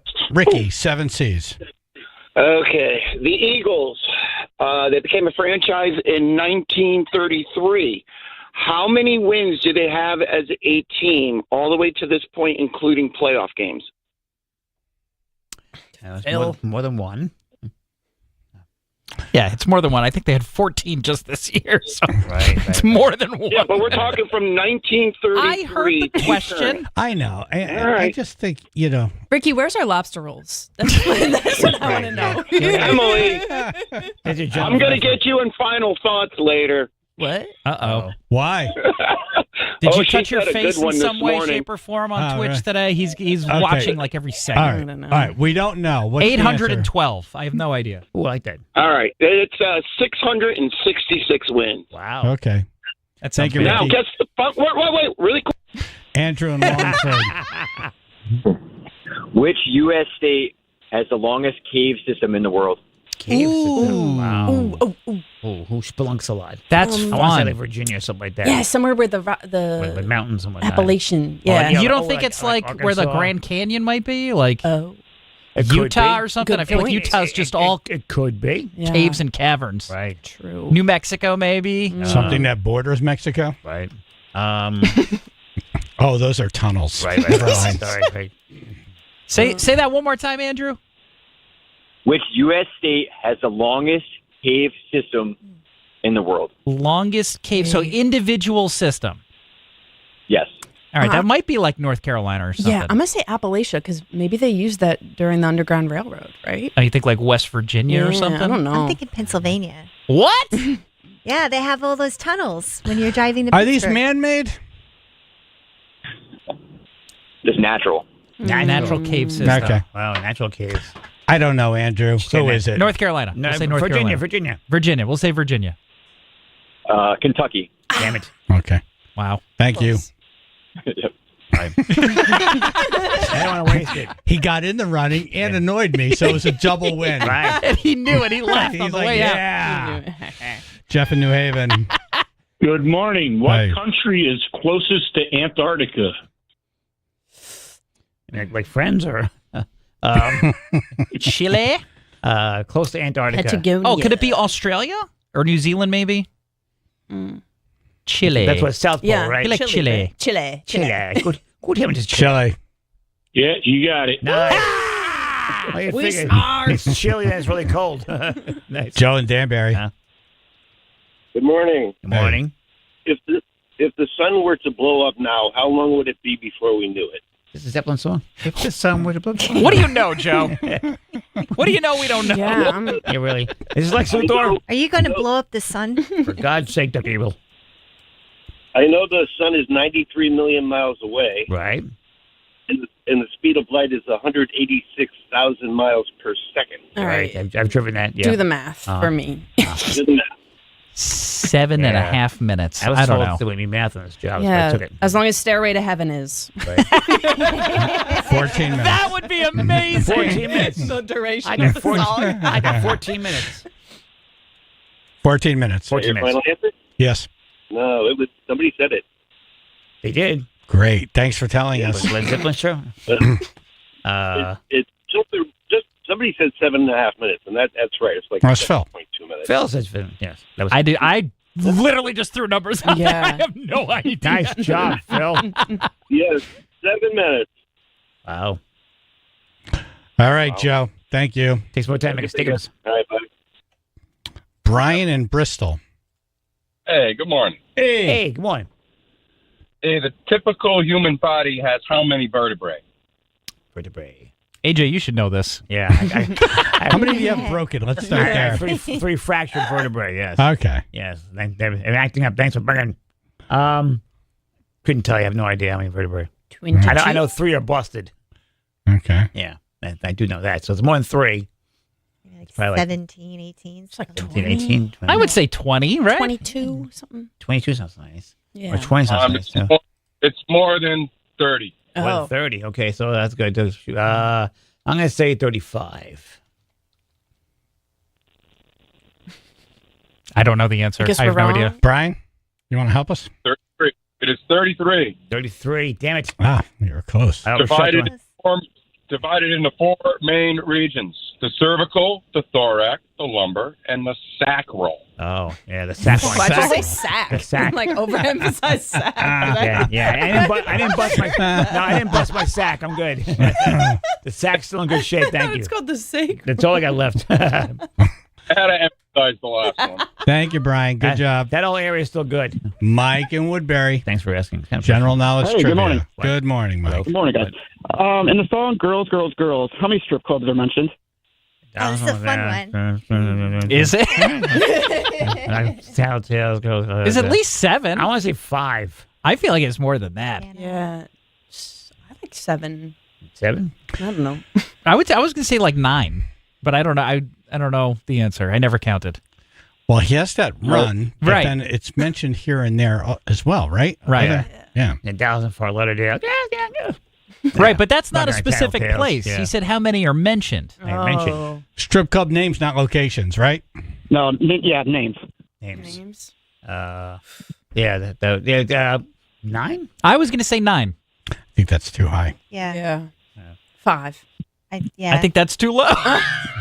5. You guys give up? Yeah, 5 we said. 5. Oh, 5. I'm sorry. The correct answer is 7. I believe AJ said 7. it, though. No, God I said damn it it. again, but I didn't know it. Mr. 7 behind me over Damn here. it. Right. Wow. Damn it, Well, Mike. good for you, Mike. Look at you. You're in the running. Look at you. Thank you very much. We're going to fact check you on that. I am going to look it up. By going there. Jeff and Monroe. Yeah, we're going to go to Nice each and one. simple one. What's that? Nice and simple one. What year was ketchup invented? Oh, shut up, Ketchup. Jeff. Let's see, ketchup. Wasn't the Earl of Ketchup made? No, so,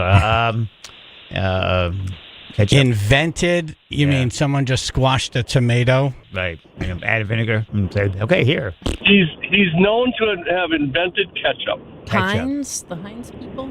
Nah, that's more than one person. This feels like a shelf-stable wartime deal, so I was going to say like 1923. I want to say Like 1918. that. Yeah. Yeah, the year of ketchup. Okay, let's say I'll give you a hint. It's in the 1800s. Wow. Oh. Okay, so let's see. So You could have started there before I embarrassed myself. It's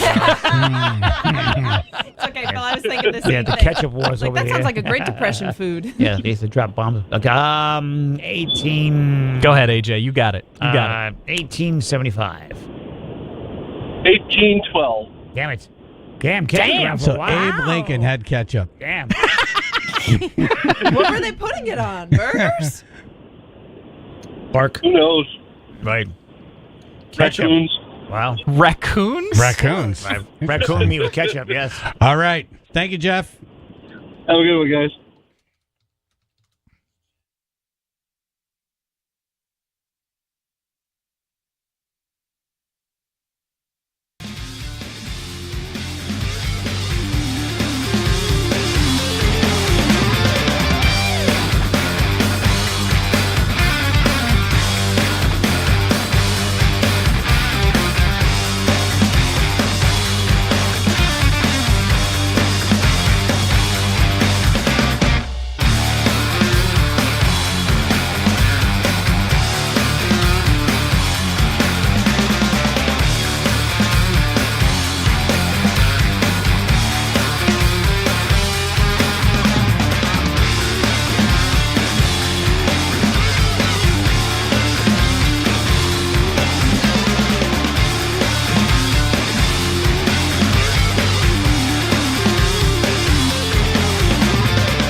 you for listening. Thank you for calling Chaz and AJ in the morning, 99.1 PLR. Final thoughts, AJ. Yeah, shout out to Diana for making me a whole bunch of food. Diana from Wethersfield. Yes, thank you so much. And I hear it's very good. Yeah, like she opened a restaurant. That's how good She it is. overshot and made some extra. Yes. I got some of that pulled pork, and it's an A. Yeah. That's an A. Oh, Good Diana. stuff.